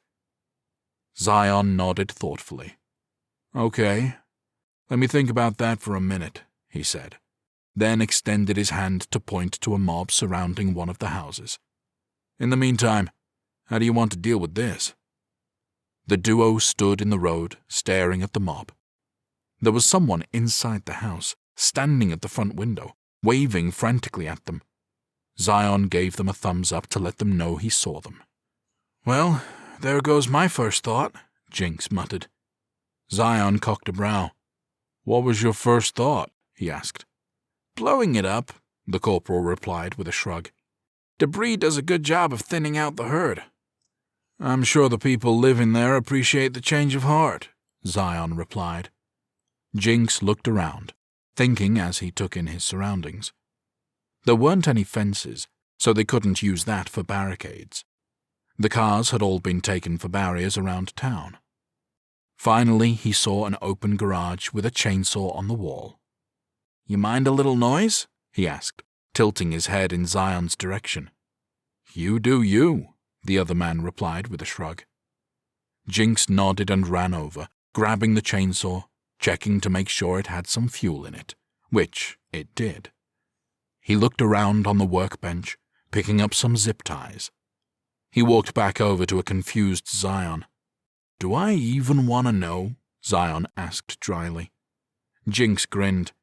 "Well, I know we're both capable, but it couldn't hurt to thin out the herd a bit, right?" he asked. "And you're going to do that with a chainsaw?" Zion asked.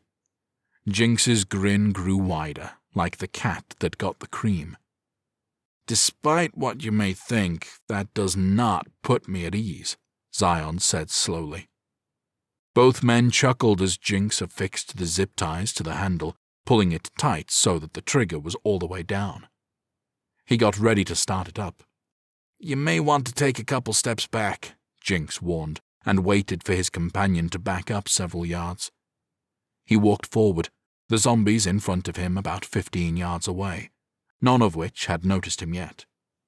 "Here we go," Jinx said, and pulled the cord. The chainsaw started up in one go, immediately whining as the engine was pushed to the max right out of the gate. Jinx spun around a couple of times, flinging the weapon through the air. They watched as it spun before landing in the middle of the pack. The teeth on the blade caught onto flesh and clothing, causing it to move violently amongst the feet of the zombies. One by one, in the middle of the pack, they dropped to the ground as the rest of the mob turned to come their way. As more zombies walked towards them, their legs were taken out from under them.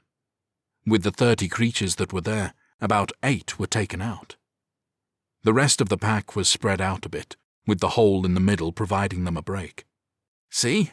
Making some room," Jinx said with a lopsided grin. Zion smirked. "You're a wild son of a bitch," he admitted, shaking his head. "Just wait until explosives are involved," Jinx said. "First things first," Zion said, raising his weapon. "After you," the corporal invited with a flourish. The duo moved forward, spreading out so they weren't within each other's swing radius. Zion stepped up first, swinging his weapon hard, catching 2 ghouls in the head, one right after the other, knocking them both completely out of commission. He kicked one creature back into several others before going on a smashing frenzy. Jinx, on the other hand, was nimble, moving around the creatures, weaving in and out between them as they were slow, clumsy, and spread out a bit. He swung his bat when the opportunity was right, jamming his knife into others as he went.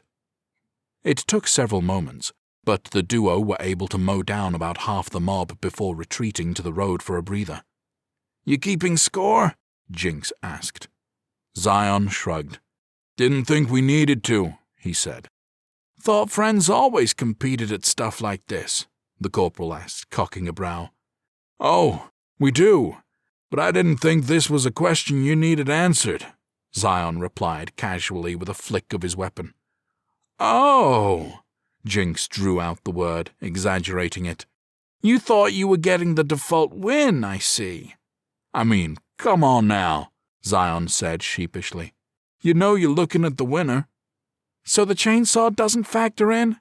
Jinx asked expectantly. Zion's smugness washed away, and he wagged a finger at him. Okay, call it a draw on this one," he asked. "Yeah, I can do that for you, buddy," Jinx said with a smirk. "Come on, let's finish this off."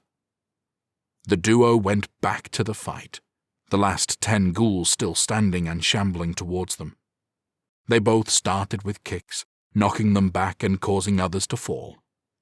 It was a routine regimen of stabs and bashes as they ended undead life after undead life. After several moments, the only creatures still left were the fallen, who were struggling to get back to their feet, which, in most cases, didn't exist anymore. The duo went over, putting them out of their misery. Finally, they were wiped out. Jinx went over and flipped off the chainsaw, which was barely running at that point due to the collection of gore in its motor. "Think that's the last of them?" he asked. "If that racket didn't bring any stragglers back, then I don't know what would," Zion pointed out. "I think we're good." "Excellent," the corporal quipped, raising his palm. "High five!" Zion slapped his hand, pausing after. "So, I thought about it," he said. "Thought about what?" Jinx asked as he turned to start walking back. "What you can do to win my trust," Zion replied. The corporal stopped, staring at him sincerely. "Just name it," he said. "I've been able to evacuate the majority of my people from Portland, but there's one group that we just can't reach," Zion said. "And you want my help getting them?" Jinx asked. Zion nodded. "It's dangerous," he said. The corporal snorted. "What isn't these days?" he asked. Zion shook his head slowly. "You don't understand," he said. "They're right in the heart of downtown. Thousands of those things around them, and one of those missiles took out the path we were going to use to lure them away." Jinx nodded firmly. "Okay. Get me in a room with a map, and let's figure this out," he said. "How about some coffee first?" Zion asked with a lopsided grin. "Maybe a little breakfast?" Sounds like you're buying, Jinx joked, offering him a wink. I'm in. Zion laughed as the two of them headed back into town, ready to plan their next mission together.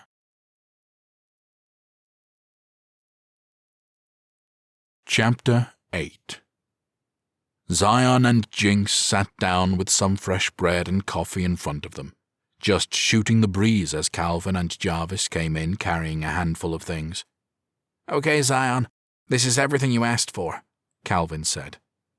You got that, Jarvis? Jinx asked, half rising from his seat.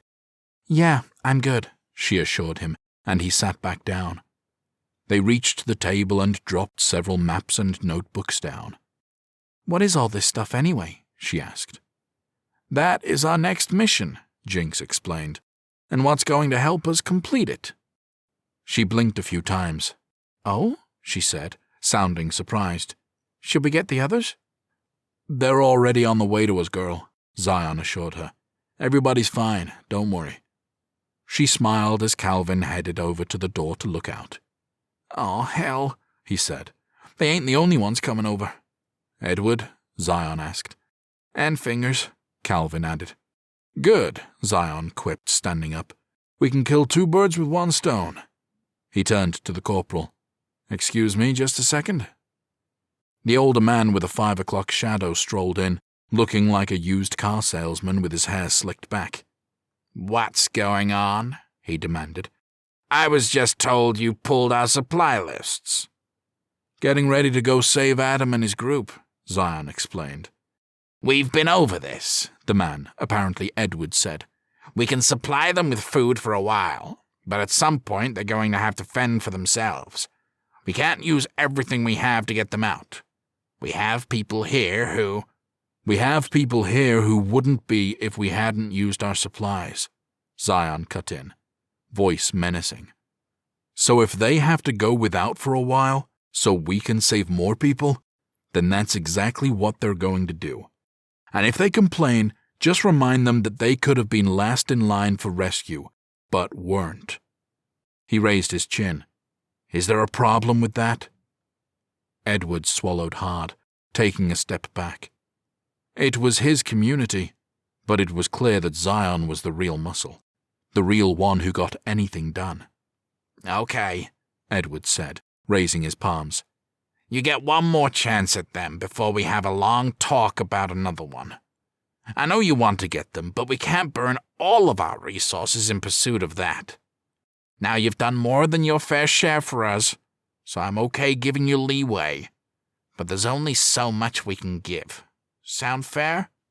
Zion nodded. Sounds fair, he agreed.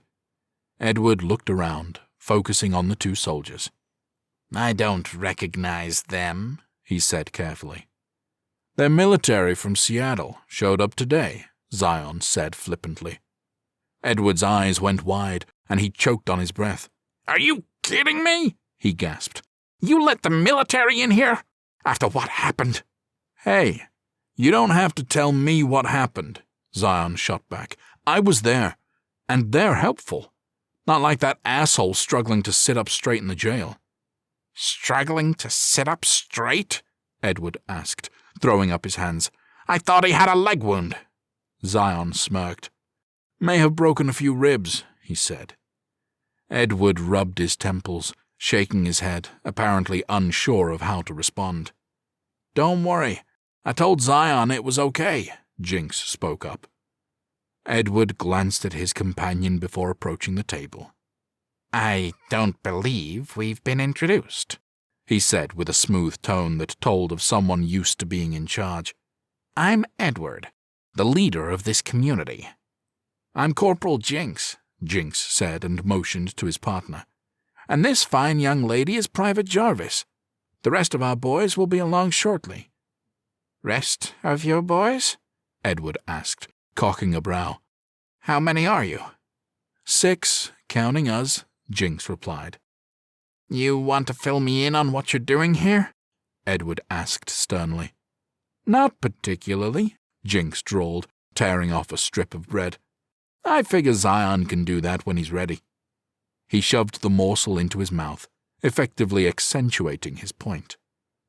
Edward jutted out his chin, the offense showing on his face, but he swallowed his pride and nodded. Well, I hope you enjoy your breakfast, and we do appreciate any help you are providing the community, he said politely. Don't worry, they're providing plenty, Zion piped up. Jinx there just helped me clear out a bunch of intruders. Edward nodded and moved towards the door, taking the hint that he wasn't exactly welcome in the conversation. Should you need anything, don't hesitate to ask, he said. If Zion's vouching for you, you're good in my book. Appreciate that, Jinx said after swallowing his mouthful. Now, if you'll excuse us, we have us a raid to plan. Very well, Edward agreed, and motioned to the younger blonde man who had entered with him. Come on, Fingers. Wait, Fingers? Jinx asked, leaning forward. Are you the explosives guy that Calvin was raving about? The kid smirked. If he was raving, then it has to be me, he said. You mind hanging out a few minutes? Jinx asked, eyes alight with interest. Might need something from you. Fingers nodded and glanced at Edward, who was lingering in the doorway. I know where the office is, the kid said. I'll catch up.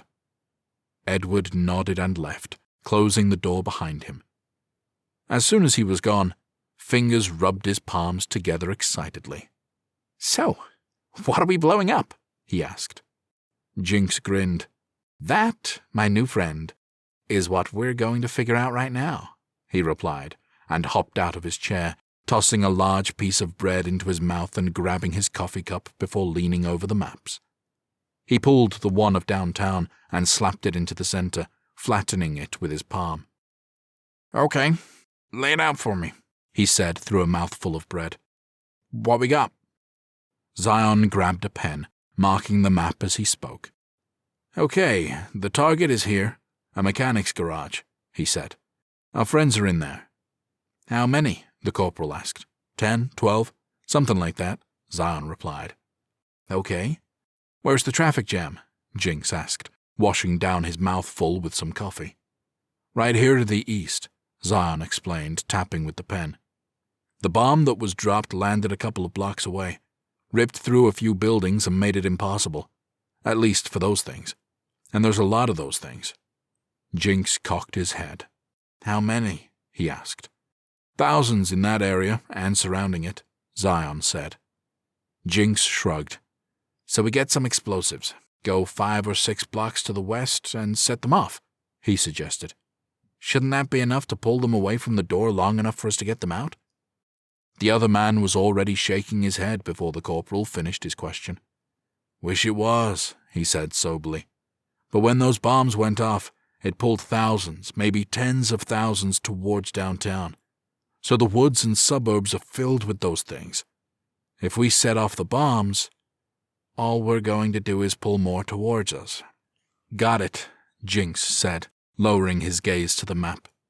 He pursed his lips as he scanned, trying to figure out some solution. Fingers, how big of an explosion can you get me? How big you want? The explosives expert asked. If there's any poor soul still on the space station, I want them to see it and wonder what the hell just happened, Jinx replied with a grin. Fingers returned the smile with an excited one of his own. I can work with that, he said. You're going to need something big to carry it in, though. I'm talking moving van big.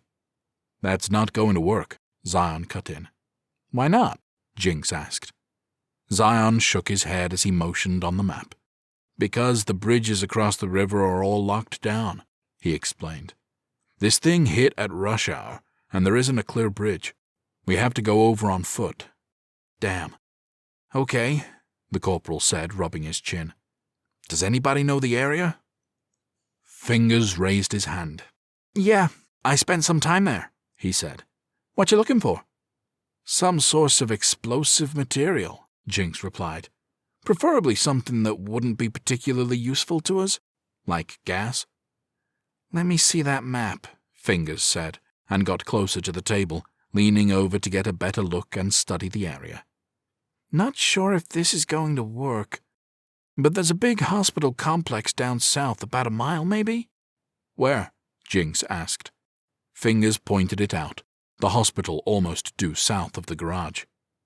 The corporal smiled and nodded. Okay, I think I can work with that, he said. What are we going to find at the hospital that we can blow up? Zion asked. I mean, I know we can blow shit up anywhere, but big enough to pull zombies from a mile away? Both Fingers and Jinx said, oxygen, at the same time, then glanced at each other and laughed. Oxygen? Calvin drawled, shaking his head in confusion. You mean what we're breathing right now? The oxygen itself isn't flammable, but the high-pressure tanks they use are, Jinx explained. And with a hospital that size, chances are they have a master system set up to provide oxygen to most rooms of the hospital. So if we can get that to go off, it's a big-ass boom, Fingers finished, miming an explosion with his hands. Jarvis nodded thoughtfully. Wouldn't a hospital that size also have on-site generators? She asked. Those things are going to be loaded with fuel. Hate losing the fuel, Zion said slowly, but it's not like we could get to it anyway. At least not before it goes bad. At this point, the bigger the boom, the better. But we're going to have to figure out an escape plan, the corporal continued, staring down at the map. Because something that big is going to attract everything in a several-mile radius, which means those bridges are going to be even more packed than usual. I've seen you fight, Zion said. If it's the two of us, I don't see an issue. Jinx held up a finger. We can handle 30, but when it gets to be 300 or 3,000, it starts becoming an issue, he said. What about a smaller secondary explosion? Fingers piped up. Jinx shook his head. Still not going to work, he replied. These things are going to be coming from miles away. Might help us get out from the immediate danger, but that's about it. Zion, what's your gas situation like here? Jarvis asked, crossing her arms. We have plenty, Zion replied. She cocked a brow. Define plenty, she said dryly. He smirked. If you wanted to say fuck it and run away to California with me, I could get us there, he said smoothly. Her cheeks pinked a little before she cleared her throat. Good. That means my idea will work, she said, looking down at the map to avoid his gaze and pointing to the river. Whoever goes to the hospital will use the river as an escape route. You want us to swim for it? Calvin asked. She shook her head. Not exactly, she said, tracing her finger along the water. There's a lot of civilization to the south there, but if you go a little further, there's woods. If we can get someone to drive down and pick them up, it should be safe enough. Still, going to need something more than water wings if this is going to work, Zion murmured. Holy shit! I got it! Calvin exclaimed. The river! Everyone stared at him blankly. Yes, Calvin, Zion said slowly, as if he were addressing a child. That's what we're talking about. The river. No, sorry. Just getting ahead of myself, the shorter man babbled, waving his arms maniacally. When we were doing a long-range security sweep around the complex, when we were, back there, I saw a sign for a river rafting place. I remember thinking that would be fun to do if we ever got settled. Zion's eyes widened. How close is it? He asked. There's a trail on the back end of the complex that goes on for a couple miles, Calvin replied. You come straight to the road and it's a mile past that. Not much out there either. Jinx and Zion shared a glance over the table, and the corporal shrugged. I'm game if you are, he asked. Zion nodded. Sounds a lot better than going over the bridge, he agreed. We can boat in, find us a less populated area to dock, hit it, quit it, and take a scenic boat ride, Jinx said, motioning smoothly with his hand. Jinx grinned. My man. Let's do it, he said. Wait, Jarvis piped up, raising her palms. You think just the two of you are going to blow up a hospital? Jinx shrugged as he addressed her. It's a stealth mission, so we're going to have to be moving fast, he explained. Not exactly a mission for a ton of people. She crossed her arms, fixing him with a cold stare. And if you need a local diversion? She asked. Zion raised an eyebrow. She's got a point, he said, and Jarvis's shoulders straightened a little. Okay, the 3 of us will do that, Jinx agreed. Hell no, 4 of us are, Calvin cut in. Zion shook his head, turning to his wiry companion. No, you gotta lead Jinx's men over the bridge and show them how to navigate the sewers to get them out, he said. Adam and his group are depending on you. Calvin wrinkled his nose and sighed. I'll get 'em there, and get 'em out, he promised. So, when do we go? Jarvis asked. Jinx cocked his head. Depends, he said. Fingers, how quickly can you get us a bag of explosives so we can level a hospital? Fingers grinned, bouncing on the balls of his feet. What kind of explosives guy do you take me for? He asked. I already got that shit made up and ready to go. Just gotta rig up some timers for them. So, maybe an hour or so? Just make sure we have more than enough, Zion instructed. Always do, Fingers agreed, and waved as he exited the restaurant. How long you need to get to the site? Jinx asked, addressing Calvin. The shorter man shrugged. Getting to where I need to go is easy, he said. Question is, how long do you need? The trio exchanged some looks, as if they were doing math in their head. Finally, Jinx said, Best case scenario, we're back at the apartment building by noon. And we got a 3 to 5 mile hike after that, Zion said. Plus, whatever resistance there's going to be at the rafting place, Jarvis added. The corporal tilted his head back and forth. That puts us at 2 or 3 o'clock before we're in the water, he said. Assuming the current helps, we can possibly be on shore at dusk. Then the real work begins, Jarvis said firmly. Zion, you good operating under cover of darkness? Jinx asked. The other man shrugged. Never been a problem before, he replied. If those things are as prevalent as we think, Jinx said as he leaned over the map again, it's going to take a while to work our way to the hospital and fight our way to the basement to rig the explosives. And have to account for us getting away, Jarvis added. I'm dedicated to the job, but I'm not blowing myself up. Set a target for noon tomorrow? Zion suggested. Calvin nodded sharply. We'll be ready for you, he promised. All right. We got us a plan, Zion said. I'll get us transport back to the apartment complex and arrange for pickup from someplace down south there. We'll let our guys know what's going on and be ready to move once Fingers is done, Jinx replied. Zion nodded in appreciation before heading off to get things organized. The rest of them sat in the restaurant, going back to the table and feasting on what was left of the basket of bread.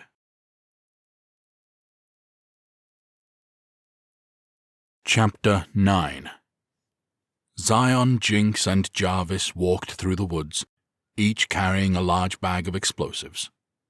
The soldiers carried rifles over their shoulders, and Zion swung his favorite metal-spiked bludgeon, swinging it back and forth through the air. You know, I almost hate to say it, but I've kind of had my fill of nature, Jinx admitted.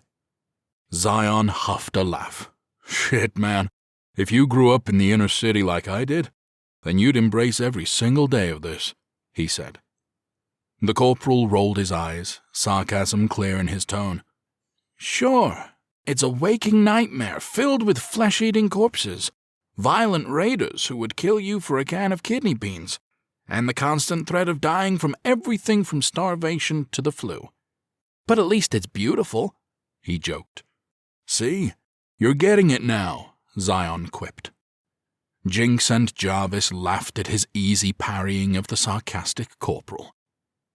They walked for a little longer before stopping at the edge of the woods, finding the small 2-lane road below with the billboard for the rafting center. There were about 50 ghouls wandering around on the road, just shambling aimlessly. Guess we weren't the only ones who wanted to hit the water, Jinx murmured. Zion looked over to the wooded area, finding it going up a significant way rather than towards the lower-lying areas. Doesn't look like we can go around them, he said. You want to go through them? Jinx asked. The other man smirked. Just need to find you a chainsaw and you'd be good, right? He joked. Please don't give him a chainsaw, Jarvis deadpanned. The men laughed and she rolled her eyes, shaking her head. She scanned the area, looking for ideas. Most of the side of the road was empty, and there was a building about 50 yards from where the zombies were. "You boys don't mind a little legwork, do you?" she asked. Zion smirked. "Does it look like I skip leg day?" he asked. She made a point of dragging her gaze down his body. "No, it does not," she said. "Jesus, I would say get a room, but you two might call my bluff," Jinx scoffed. "Jarvis, what are you thinking?" "Well, I'm here to be a local area diversion, right?" she asked. "So, let's do it." She pointed to the building in the distance. "I can pull them over there, circle back, and be to the road with you guys before they figure out where I went. I'm sure they'll catch up eventually, but we'll be up the road before then." The others exchanged a look and eventually shrugged. "It's not like we're staying at the rafting site or coming back," Jarvis continued. "So they can come there all they want. What do you think?" "Sounds good to me," Zion replied. Jarvis nodded and handed her bag of explosives to Jinx before descending the hill. It was a semi-steep incline, so she had to be careful. A few trees helped slow her descent, grabbing onto them as she went by. Finally, she was at the bottom of the hill, a few yards away from the road, the creatures about 50 yards away. She walked onto the road, putting 2 fingers in her mouth and letting out a whistle so loud that it echoed. The ghouls in the distance immediately turned towards her, moaning and shambling in her direction. She didn't break stride, walking directly across the street and into the open space, letting out another few whistles as she went, keeping the attention on her. The building was old. Not a house, but not a business either. At least it hadn't been within the last couple of decades. Just one of those roadside relics that would outlast the towns they resided in. Just to be safe, she went up to the front window, peering through it to make sure it was empty. There was a lot of open space, and a layer of dust so thick it could have been mistaken for snow. But no zombies. Jarvis hopped back down in front of the building, the zombies slowly coming her way, making it within 20 yards of her. They were trending towards the inside line, so she stepped back out a few steps to correct their course. The creatures were coming for her towards the near side of the building, away from the direction they were headed. Jarvis gave one more loud whistle before walking around to the side of the building, making sure that the front edge of the pack never lost sight of her. She backpedaled slowly, making noise and keeping them in view, but at a safe 15-yard distance. Once the line got about 15 zombies deep past the front edge of the building, she turned and started running. The building ran about 40 yards, and she made it in quick time. She stopped at the back of it, peeking around to make sure she wasn't going to be surprised, but there was nothing there. She turned back, giving one more whistle and a wave to the zombies as she moved around the back. Jarvis kicked it up into high gear, running as quickly as she could across the back and turning towards the road. When she made it to the other side of the building, there were a few stragglers that got confused as to what side she was on, and they were coming up towards her. "Better take them out," she thought. "Don't want them following and leading them back to us, just in case." She pulled her knife, running towards the first one and delivering a straight kill shot to the eye, retracting her blade just as quickly as it had entered. The other 2 ghouls were closer together, and she ran up to attack. The first zombie was much taller than her by about a foot. She uppercut the creature, sending the knife through the bottom of its jaw and into its brain. With the other creature close behind, she shoved the stabbed one forward, toppling it over and using it to pin the other one to the ground. Jarvis quickly pulled her knife out and killed the last one before beginning her run back to the road. When she hit pavement, she slowed to a walk, not wanting to do anything that might bring the mob back in their direction. "Solid work, Jarvis," Jinx commended. She smirked. "You didn't bring me for my good looks," she quipped. Zion grinned. He might not have, but Jinx smacked him on the shoulder to shut him up, and Zion laughed. They focused up, walking up the road towards the rafting center, which was a couple miles ahead. They walked in silence, with woods on a ridge to their left and abandoned buildings and vehicles to their right. They listened carefully all the while for any signs of hostiles. They walked by the cars, looking inside and finding sad sights. Most of the vehicles were empty of people. However, a few still had corpses or zombies that were forever trapped. There were a lot of belongings that had been left behind in a panic. Even though they knew what the answer was, they still let their minds wander and pictured the horrific events that had caused these poor people to run. It never got any easier. Finally, the rafting place was in sight, and it wasn't a pretty one. There were probably 40 or 50 ghouls standing between them and the entrance. The front glass of the building had been smashed out, most of the boats taken or surrounded by zombies. The trio stood there, weighing their options. Looking to the sides, there was a long line of connected buildings to their right, and dense trees to their left, neither of which would be conducive to pulling the zombies away and circling back. "Well, I'm open to ideas," Jinx said quietly. "Use one of the explosives, cut us a path through them, and run like hell to the water?" Zion suggested, motioning with his hands. Jinx shook his head. "If those things are in the woods, we'd just be trapping ourselves if the bomb didn't clear the path," he said. Zion shrugged. "Good old-fashioned smash and stab?" he asked.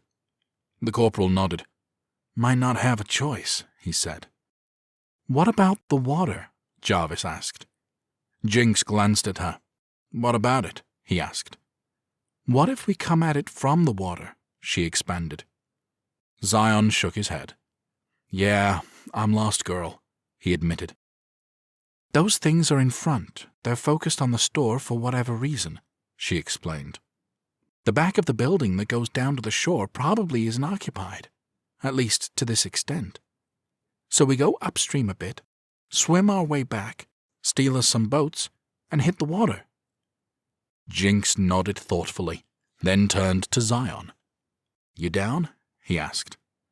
"Yeah, need to save my swinging arm," Zion agreed. "Lead the way."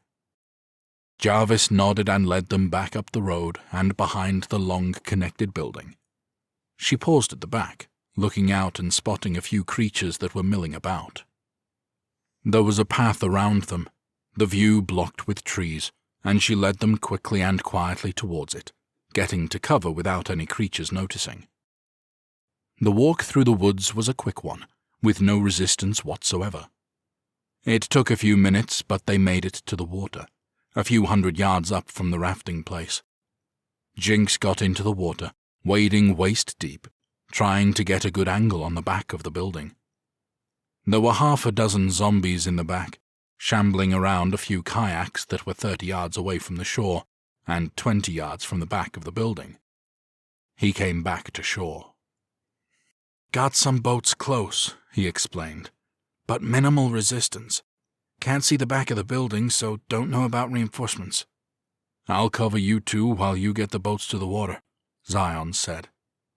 "Get the boats to the edge of the water and make sure we grab oars," Jinx said to Jarvis. "You and Zion will be in one, I'll be in the other. Zion, when we give the signal, you come a-running. These things can't swim." Zion nodded. "Just don't take too long," he said. Jinx nodded, and the three of them headed out into the water, making it a little more than waist deep so it was easy to swim. The current was strong, but not so much that it was going to rip them away. They floated down towards the business, moving back towards shore as they got close. Finally, it was time to make their move, splashing hard to keep their footing against the current. The noise attracted the half-dozen creatures already in the back, as well as those near the back of the store, which had a couple of shattered windows. This put a sense of urgency into the living humans. "We gotta move," Jinx barked. Zion immediately went to work, swinging his heavy weapon and cracking skulls one and two at a time. He made quick work of the zombies by the boats, allowing the soldiers to grab them and pull them towards the water, stopping just short of the shore. As they got to the second one, Zion finished off another few, but past him a flood of creatures came around the corner of the building. Dozens of them, and they were no more than 15 feet away. "We're out of time!" he cried, and ran back, grabbing the boat they were carrying and helping them to the water. "Get in!"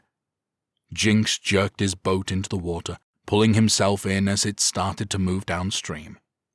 Jarvis leapt into hers, and Zion pushed it into the water, holding onto it. Once they were in deep, he struggled a bit, but Jarvis stabilized the vessel as best she could, so he was able to get inside. "Everybody good?" Jinx asked as Zion sat up. The trio breathed heavily for a beat, then shared a tired laugh at surviving that bit of mayhem as they took oars in hand. "Okay, we have plenty of time," Jinx said. "The current is doing most of the work for us, so let's take a page out of Zion's book and enjoy the view for a bit." Zion nodded and chuckled. The three of them took a breather, doing little more than steering down the river as it flowed, carrying them towards what was sure to be their most chaotic battle yet. The end.